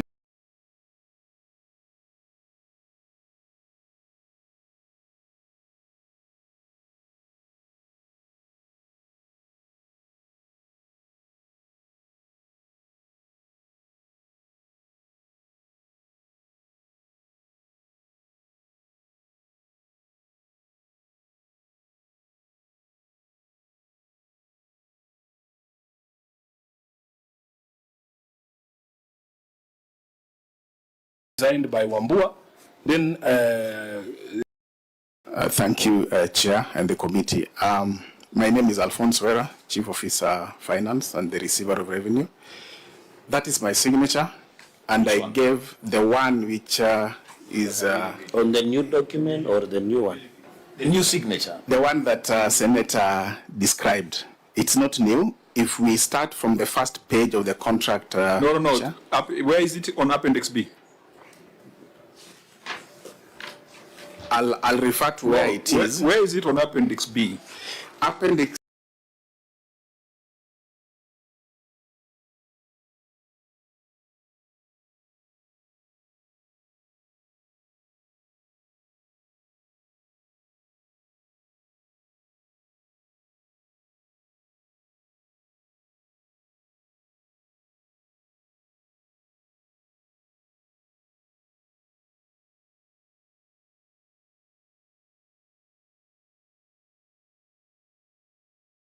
all the appendices, I have... Where 28 million is mentioned.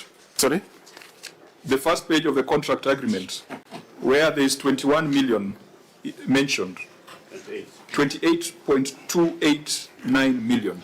Chair, that table has a breakdown of all the costs. That is why I put in my full signature.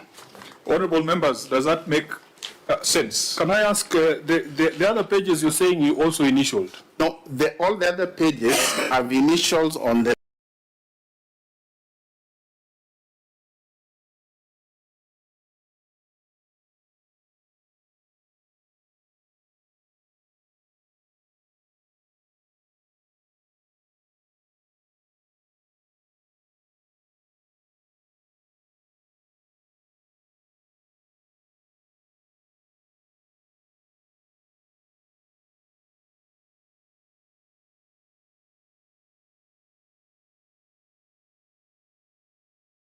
left-hand side. So these initials, which one, KB?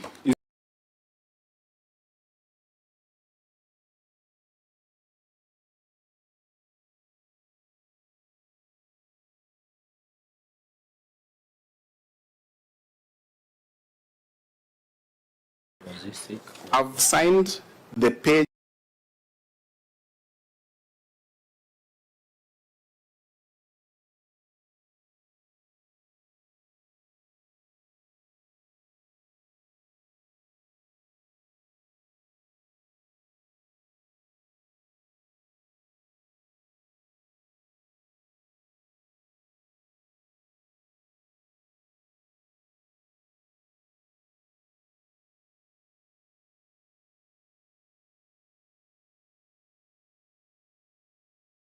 From the Auditor General, and you are saying that you put your full signature on it. Why didn't you address it and close it at that point in time? Why has it come to the Senate? Why are we discussing it? If that addendum was available and it receipt of revenue. Yeah. You say that you signed this appendix C. Yes, I did. That has a 5%. Yes, I did. Did you see this observation by the Auditor General in the draft certificate? Yes, Chair, I saw. Why didn't you address it at that point in time? We did address and responded to it, Chair. So how did it end up in the Senate and in the public domain? Because the auditor was not satisfied.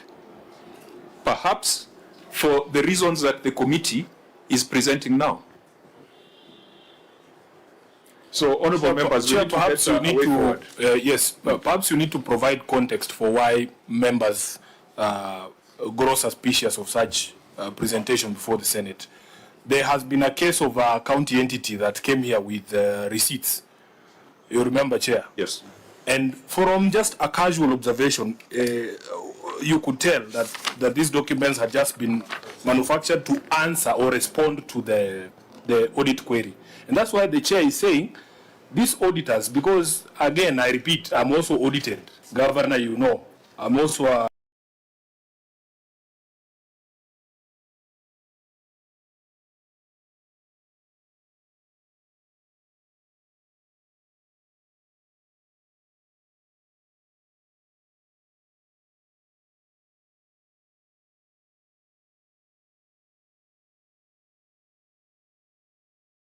an accounting officer.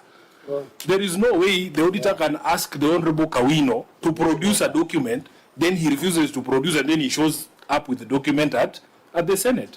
So, Auditor General, do you go through the same process you go? An ML writing a draft. And again, maybe the issue is if their contract that has been provided, and that's why the auditor has really picked the issue, if there are annexes supporting that contract, and probably have just provided the face value of the contract. This some information is really missing.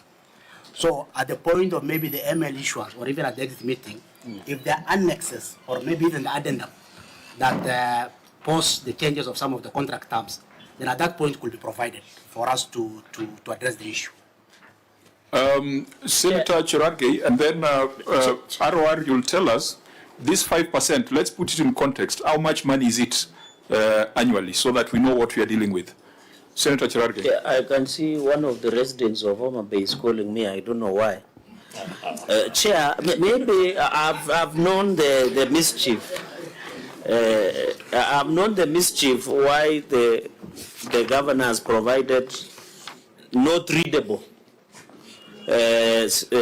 contract. Because when you look at page 103, Governor, this is in J, this is 6J. I think page of 3 I have struggled, Chair. Governor, I need clarity.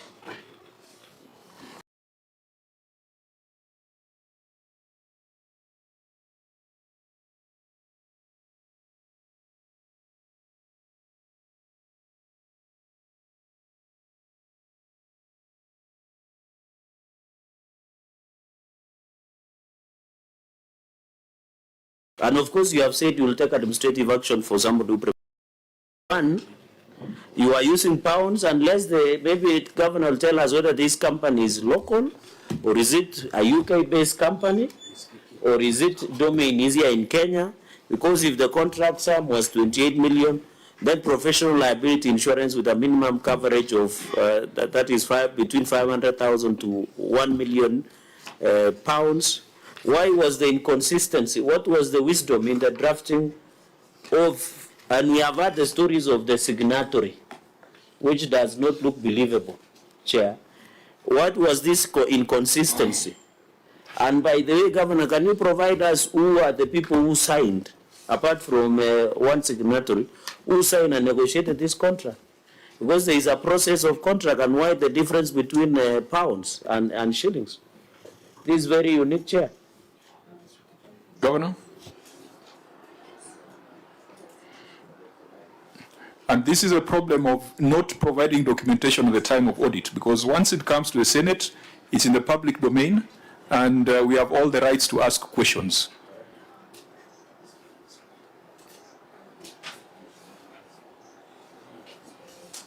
Chairman, I think we have, on the issue of the signature, I think it has been answered to the best of our knowledge. Not necessarily to the satisfaction of the committee. To the best of our knowledge, by the person who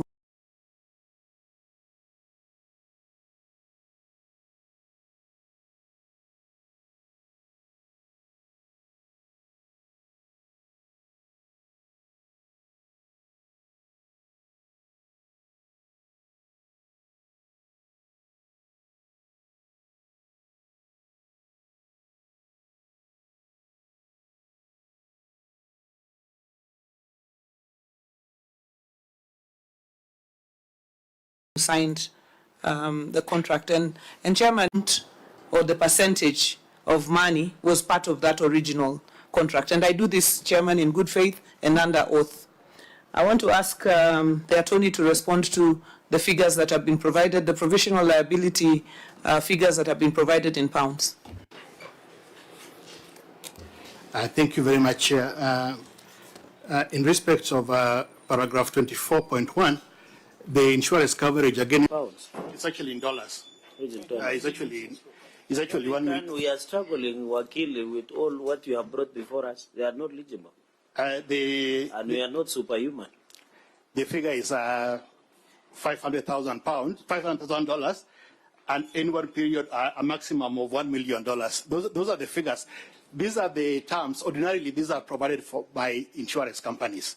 So that in terms of exposure, that is what they usually provide for. I agree with the principle, but, Yes. But what was the wisdom in having in different... You know, you are bringing us to IPP. You remember the story of independent power producers, and you are in parliament, where Kenyans were questioning, why are you buying power through IPP agreements in dollars? So that is my only concern. And she was the chair of finance and in the last session. Because in that case, AG, what you have done, you have really fully taken care of the insurer. Yes. But you have exposed.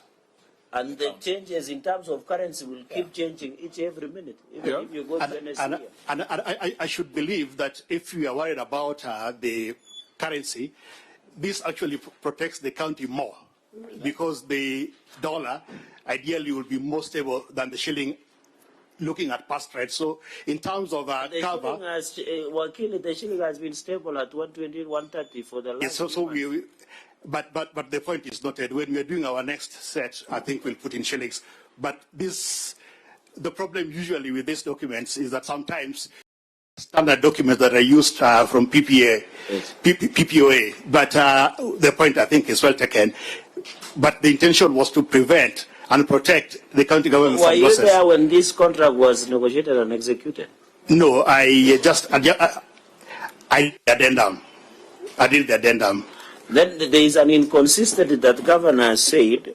So you are not there. There was another county attorney. Yes, at the time I wasn't there. But if you are not there, why did you say in addendum that that Senator Sifuna had pointed out, your indulgence chair? Yes. And were areas at the time of execution of the contract agreement, the parties were yet to agree on the contract period and therefore did not provide therefore in special conditions. So had you been aware of the original contract? Actually, through the chair, if you look at the contract at 14.1, it provides that the contract period will be agreed upon.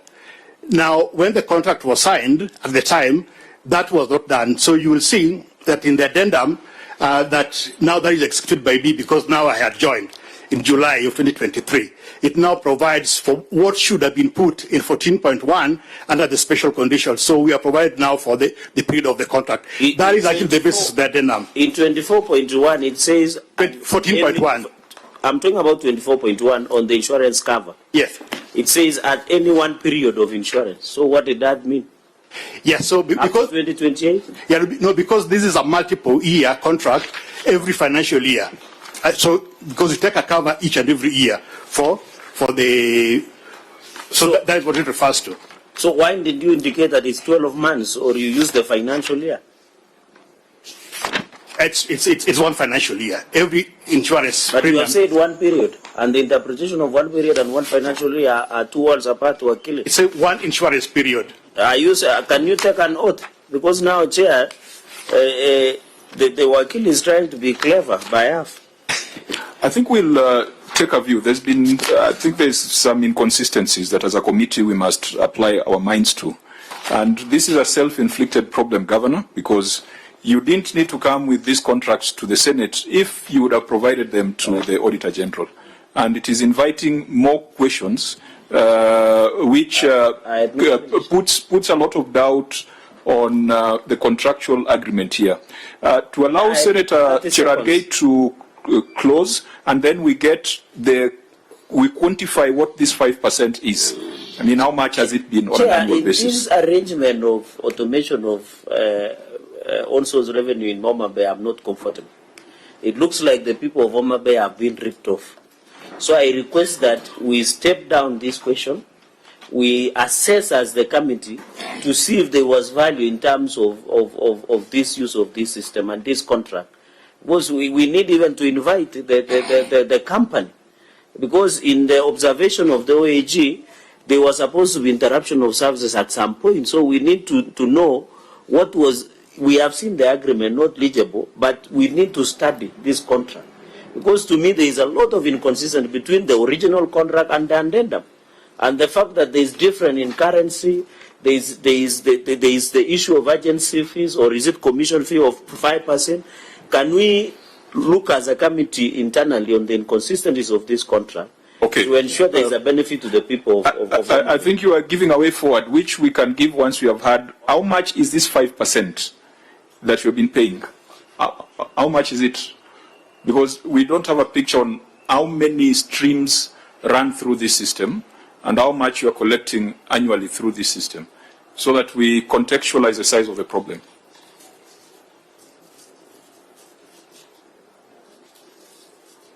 Did you get my question? How much are you collecting through the system annually? Yes, Chair. We have, I can talk about an average of about 2 million. Only 2 million goes through the system?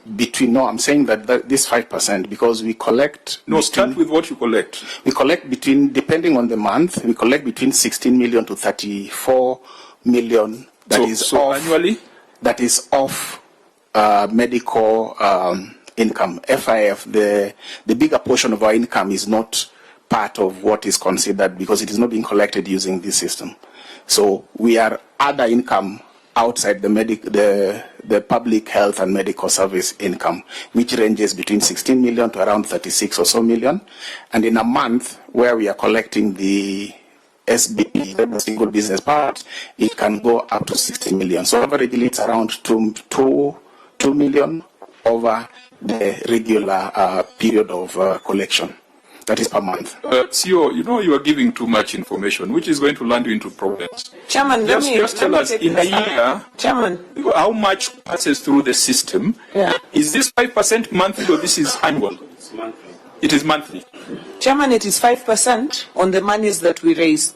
So what CEO needs to do is just to work out how much money passes through the system, yes, and what is 5%. So I think that is what you need to just give him a few minutes, Chairman, your indulgence, to work out that amount, and then just give the figure. But Chairman, I wanted to say from what Senator Cherargei said, that to say that people of Homa Bay are being ripped off from this system, I feel, Chairman, is inflammatory in the sense that nothing on the issues we are discussing have spoken to ripping off of the people of Homa Bay. I think that was his opinion. As a chair, I will give the way forward. Thank you, Chairman. Yeah, let's just allow him to also hold an opinion. As a chair, I will give the way forward. No, you have stated to also hold an opinion. Chair, the governor, before Senator. No, you have stated your opinion. There is no need to. No, it's not about opinion. It's about facts. Yes. So you are on record. Chair, if you wanted an opinion, we could do a literature class.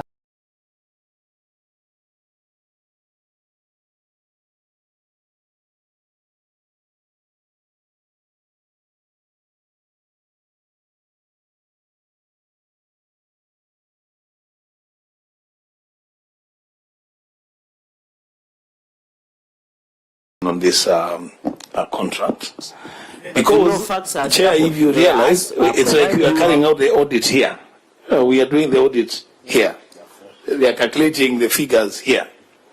They are taking us through the signatures here. Chair, this should not be happening here. The documents that we have, it's very difficult for us to engage on the basis of the documents that we have. They are hardly eligible. So, Chair, I would propose that we step this down and engage on this at a later date thoroughly.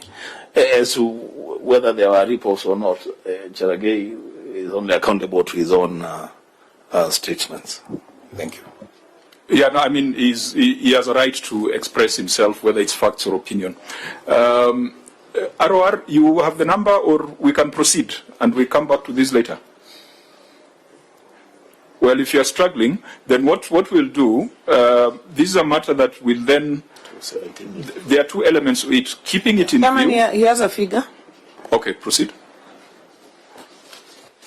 For the financial year, we are looking at 17,962,251.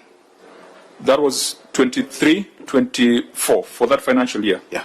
That's the 5%. That's the 5%. Which, if this committee was to reach the conclusion that it was not lawfully levied, then that would be the figure we are citing or referring to the EACC.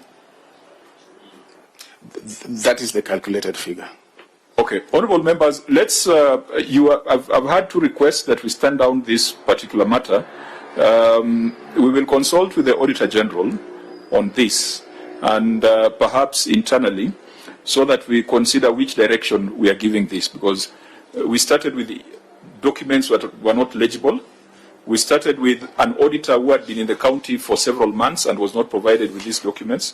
So I will agree with Senator Wambua and Senator Cherargei to the extent that we give this matter further consideration.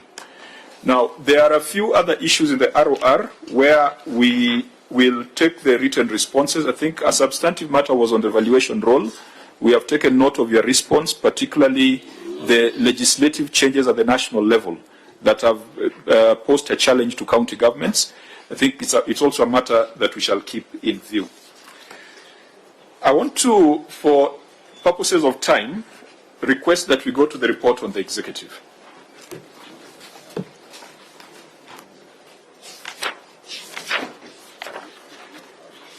Auditor General has already flagged those issues that are still outstanding.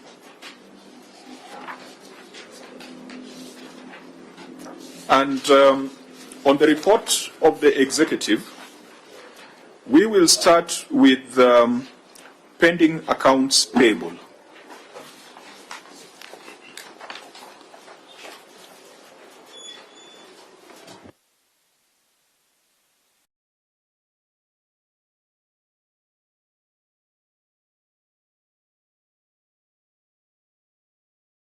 Auditor, pending accounts payable.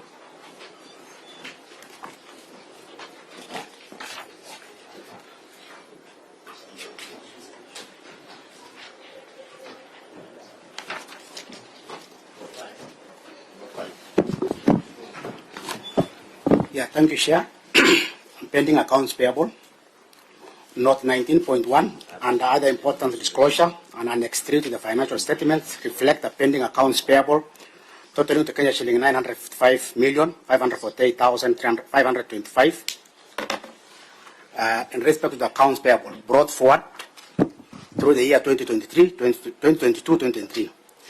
During the year under review, pending bills to the county executive incurred pending bills of Kenya shilling 1,098,638,645, bringing a total pending bill for Kenya shilling 2,054,177,170, out of which the management settled an amount of 61.9 million, leaving a balance of 1.1 billion.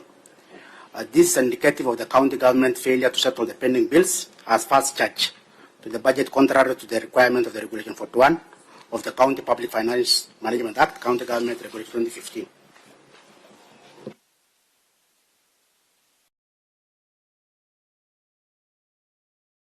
Now, as I said earlier, the Senate made certain recommendations, and the recommendation on pending bills was generic across the 47 counties because there was a motion that the House adopted that would guide counties in treatment of pending bills. So you might find that our recommendation was fairly generic because it applied to all the 47 counties. It is a very lengthy recommendation, so we don't need to read it verbatim. Let me just ask the Governor to respond on the action taken. Thank you, Chairman. Homa Bay County has undertaken significant measures to address pending bills and has established an active payment plan in collaboration with the Office of the Controller of Budget, which prioritizes pending bills as a first charge on available resources. The pending bills for financial year 2023-2024 were not fully settled due to limited fiscal space during the period. However, under the payment plan for financial year 24-25, the county has disbursed a total of 620,478,914 between July 2024 and June 2025. The county government remains committed to settling the outstanding balance of 571,788,903 in accordance with the approved payment plan outlined below. First quarter 2025-2026, 38,986,223. Second quarter 25-26, 135,600,200. Third quarter 2025-2026, 147,256,324. And in the fourth quarter, 101,256,300. And in financial year 2026-2027, 148,689,846. We have appendices there. 5A, pending bills. 5B, outstanding bills of 571,788,903. And 5C, pending bills paid of 620,478,914. Thank you, Chair. Governor, in your appendices, is there any that does an aging analysis of the outstanding bills?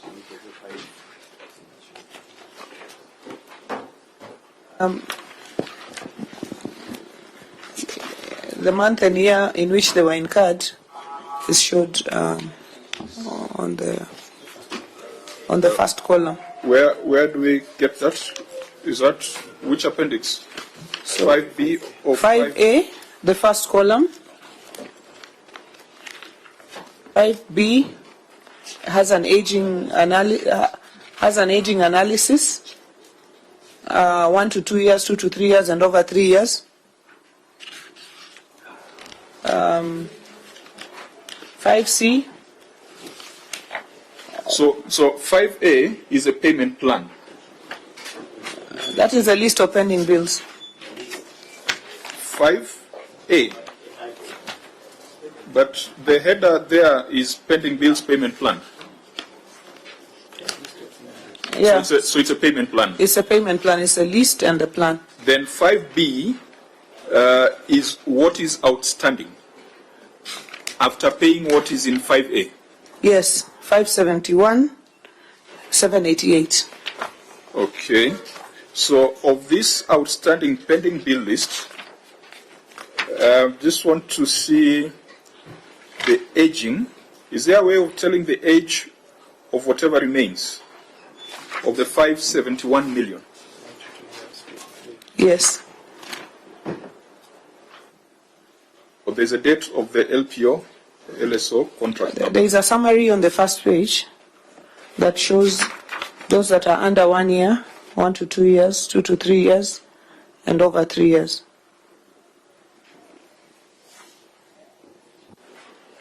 So, in your outstanding pending bills of 571 million,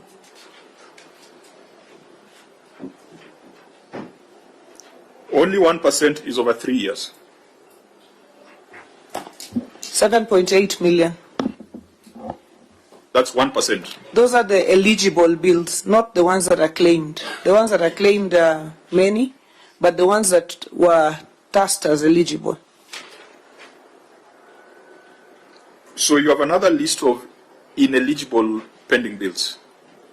There is ineligible pending bills, yes, under the report that we received from the task force that we put together. This has been availed to the contractors. So why are we, if they are ineligible through your processes, why are they still in our books? They are not in our books now. It is a separate list. I'm just mentioning this because of you mentioned earlier about the pressure and the petitions that you had received. That's why I was mentioning that. So is the pressure coming from those on the ineligible list or the ones on the eligible list? Both. Both. There are those who feel strongly that they submitted bills, but they know they have been informed that they are ineligible. So both groups continue to put pressure. If you as head of a government, using whatever systems, you have gone through this process and said that X is a list of ineligible bills, which other institution can change that position? The vetting process ended there. So, because, these things must be brought to a close. If it is ineligible through your processes, and maybe you need to describe what that process was, because you cannot carry ineligible bills and have them hanging in the air for 3-4 years. In this financial year, Auditor General, we have moved to accrual from cash basis, and therefore pending bills will be treated in a different manner. Do we expect the County of Homa Bay to carry the ineligible bills in the balance sheet? Maybe share this requires some guidance, because if they have confirmed and it has been indicated that it's ineligible, and probably even the contract has not provided the required, there is a process they have gone through in terms of even confirming the work they have done, or maybe even the documentations. So that brings the issue of the separations, because how do you bring them as payable if probably the documentation itself is also missing? Or maybe the vetting process has confirmed that the work has not also been done, because it's a process that has been done by the management. So Chair, can I say something about this pending bills before Senator? I thought this matter had been canvassed at Kitale High Court, that the people who should only verify, and I wish the governor was listening, and it's good the county attorney is here. I don't know whether, Governor, you are aware when Governor of Trans Nzoia tried to form a verification pending bills committee, the courts ruled that in Kitale High Court, that it is only the OAG was the verification of pending bills. So my question would be, during that time when you formed a task force, did you form a task force before that decision came into play? And now that you have indicated the eligible and eligible pending bills, how many in that task force report, if you could be kind enough to provide us a copy, and tell this committee which are eligible pending bills and eligible pending bills, and whether the OAG was involved in the task force report in terms of verification of the pending bills. And I would like to know whether your county attorney did advise you on the implications of that decision. Because I think the OAG, Muriuki, you still maintain that you are the only constitutional recognized body that you can only verify. So on these account payables, through the chair, on these accountable payables on pending bills, were you capturing what you had from the raw data that were provided through financial statements that the entity provided, or what was the essence? That because the governor now is saying there is a report they did and they were paying as per that report, yet in the OAG report, where is the nexus? Maybe the OAG can go first and then the governor through the chair. Okay. Yeah, so let's understand the process and then confirm whether it's in line with the court ruling in Kitale. So, but that should be described by the governor, isn't it? Whether the OAG participated in the entire process. In the verification. Yeah. OAG? Sure, we didn't participate through the vetting of those pending bills, especially for the contractors. Okay. Governor, what was the process that you instituted? Yeah. Chair, we, as many counties did, we did institute a task force, which I appointed and gazetted, that made a public call in the newspapers for anybody who had pending bills to submit. The committee was made out of senior, auditors and other very senior professionals. All the contractors submitted their bills, the ones that, and you are told to submit bills and documents, which they did. The audit committee then looked through the documents. They also took the documents from the county. They looked through all of them. They went round the projects. If you say you did a road or a toilet or whatever it is, they went round and checked all those projects. And I think they were able to go around to about 85% of the projects. Then they did a report, which was made public to the contractors. And then there was an appeal window that was also given for contractors who felt that their contracts were ineligible. This was done together with our internal audit department. And I wanted the attorney to speak to the issue of the case, because I remember when we were back here in the Senate when the issue of the case came up, but we had already concluded our processes by then. But attorney, please intervene on the case and how it affected our process. Before attorney comes on board, so what was the number that was deemed to be ineligible before attorney talks to the process? I don't have it off the top of my head, but I want the team to get it from the report. Okay, then the attorney can proceed as they verify that. Thank you very much, Chair. Chair, I want to point out that this task force was appointed way back. It must have been in late 2022, just immediately after Excellency took over office. That was way before the decision in Kitale was handed down. Chair, even after the decision in Kitale was handed down, Chair, when we were here before you last year, I think, we had a debate on this matter as well. And Chair, you remember the direction was that, yes, what the court in Kitale said was that the issue of verification as to the viability of bills lies with the audit process. Now, at the time, what the court said is that that has to be done by the external auditor or the internal auditor. Now, our process, and in fact, by the time, the reason why we are delayed in implementing that process at the time was that we were of the view that perhaps now our internal auditor needs to now take it to the OAG. But we got the advisory from here that we could be able to complete that process based on the report that was done by our internal audit department, Chair. That was the process that we went through from a legal point of view, interpreting the decision in Kitale. So do you have the figure for what was ineligible? Yes, Chairman. What was ineligible was 1,094,796. 1,094,796. So from where you sit as a CEO, because I think we are in agreement that there is no other institution or body that is better suited to determine what is eligible and what is ineligible at the county level, beside the governor, with the oversight of the Office of the Auditor General. So why are we still having this conversation over the 1 billion if your processes have established that they are not valid claims? We have made it very clear. We have made the report public.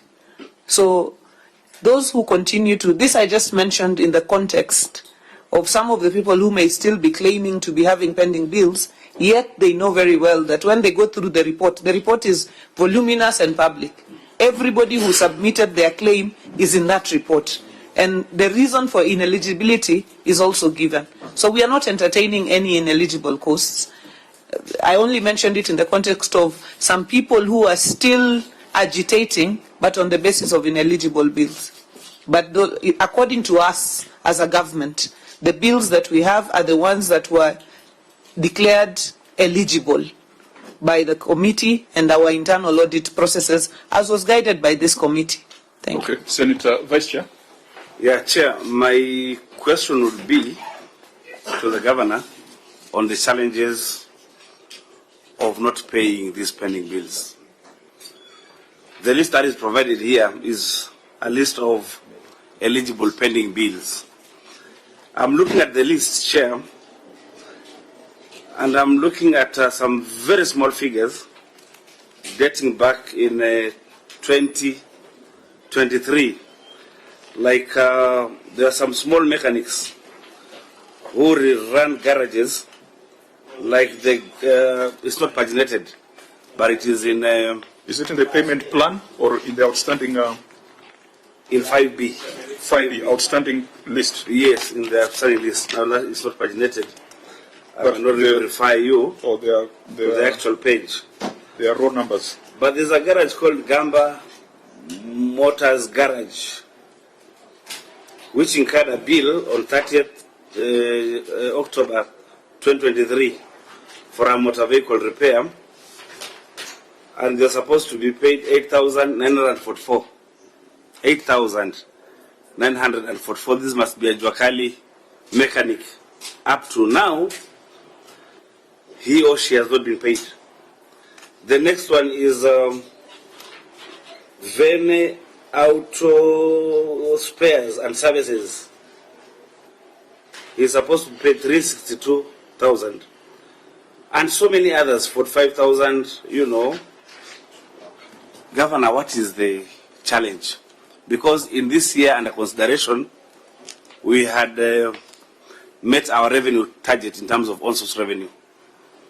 And so in the subsequent year, we would have done even budgets, supplementary budgets, and paid these people. These are very poor people in Homa Bay. What is the challenge here, Governor? Governor, the small, those very small bills. Yeah, I agree. And I believe that these are eligible. These are eligible bills. So there is no question as to the authenticity. Yes, these are eligible bills, and that should have been paid. As you realize, Chairman, through you, we did pay bills up to 642 million in this last year, and the fiscal space only did allow that. What I want to agree with you on is we should prioritize the very small bills and finish with them, which is what we are also trying to do. The very, very small bills, finish with them and you move. The only thing sometimes is a bill like 8,000 should be sorted at the departmental level using departmental operations. So sometimes somebody has processed it, yet it is a bill of 8,000. That means that a department has taken their car to the garage. They have a departmental operation that they should use to clear that kind of bill. So we should prioritize the smaller bills. That is very, very well noted, and that is what we are trying to do. But in this last financial year, we tried to pay the 642. The fiscal space is is a challenge. And I think this was just a random observation by the senator from Taita Taveta. But if this is a Gamba Motors garage that I know, is the proprietor recently passed on? I think so. So it is very sad that. I hope not. but it's. I mean, so the small claimants really should be prioritized. I think, Chair, what the governor is saying, I think we should put emphasis on it. I know there could be that challenge of the aging analysis, that yes, it could be little amount of money, but just incurred yesterday, but there's huge amount of money incurred many years ago. But honestly, for small bills like these ones, you could just make a policy that for bills below this amount of money, just clear those bills. You don't have a garage owner, sitting outside your office, claiming to, waiting to be paid 8,000 shillings. Then they actually pass on before they even get the money. It's not a good thing.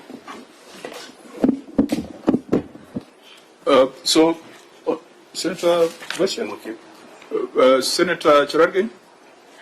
Chair, I concur with my colleagues, and I think your finance department should at least prepare.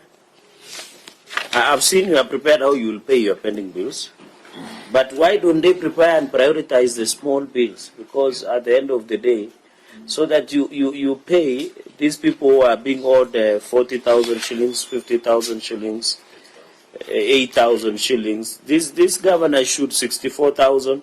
This was former cleaning, supply of cleaning materials, 64,900 in the schedule that you are provided. What is the long-term solution? Because we don't want governor and all of us who are stakeholders and defenders of the devolution, is that it is very sad that counties have turned now into a graveyard of many businesses. Many people are dying, people are diabetic, they receive pressure. Chair, and I was very sad.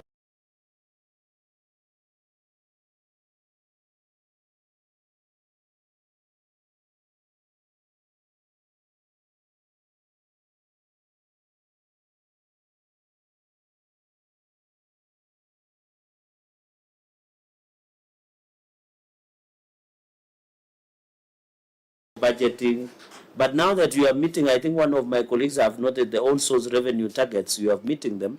This should be easy for you to ensure that you dispense of the issue of pending bill. So, Governor, at least when you go back, this, I know most of the contractors in our counties are organized. At least with your finance department, can they give a breakdown and tell them that you need, these are your people, tell them that you need to pay the smaller bills of 64,000, 100,000. Then people who are being owed millions and millions of shillings, then they can be paid.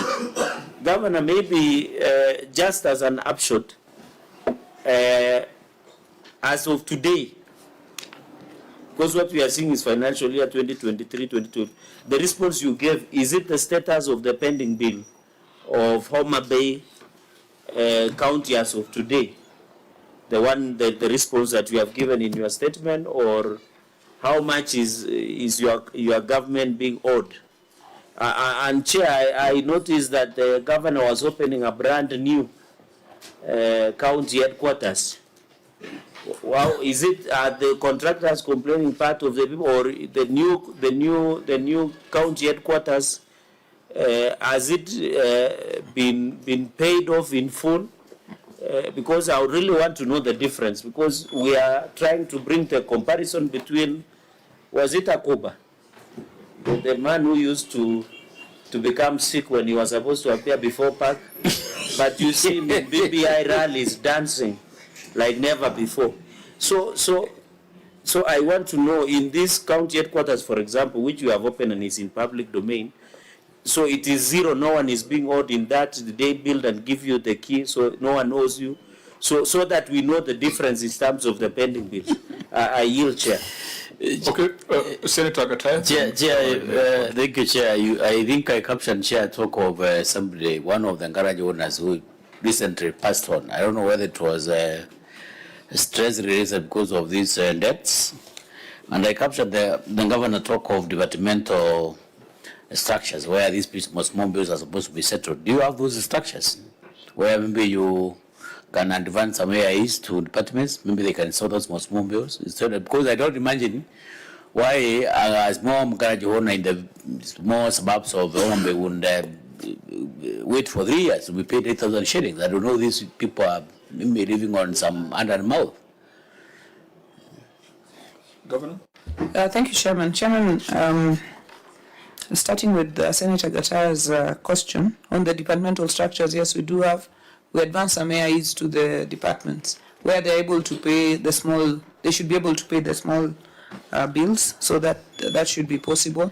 And Chairman, the pending bills question, I think it's a national question, and it's a problem that we are facing, that we have to deal with through engaging with our associations, which is what we have been doing continuously, engaging with the association of contractors and continuing to draw plans through which we can pay the bills to the best of our ability.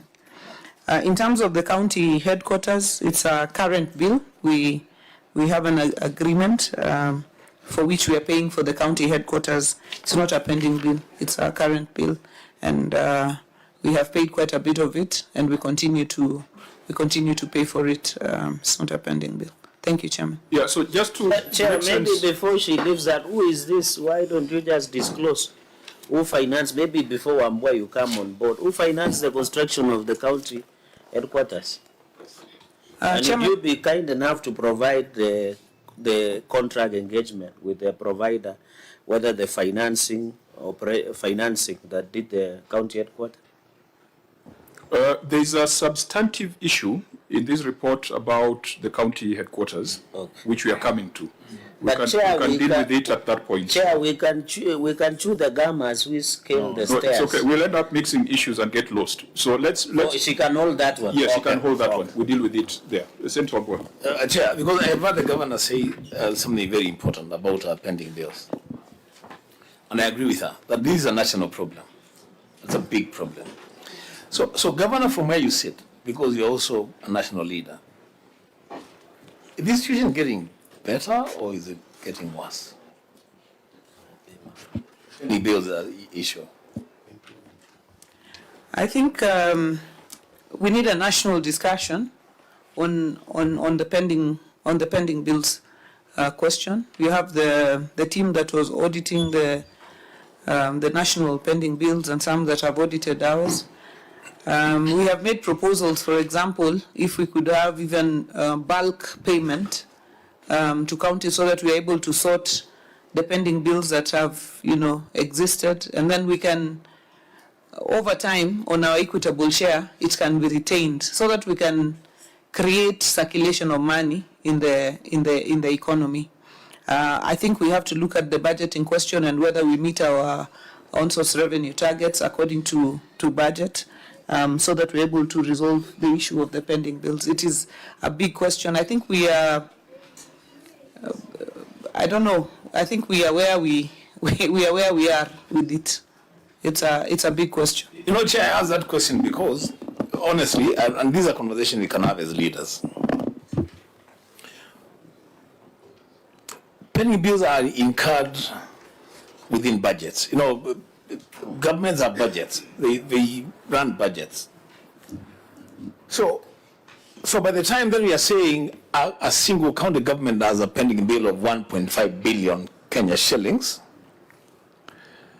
which in some cases is even more than their annual expenditure on development.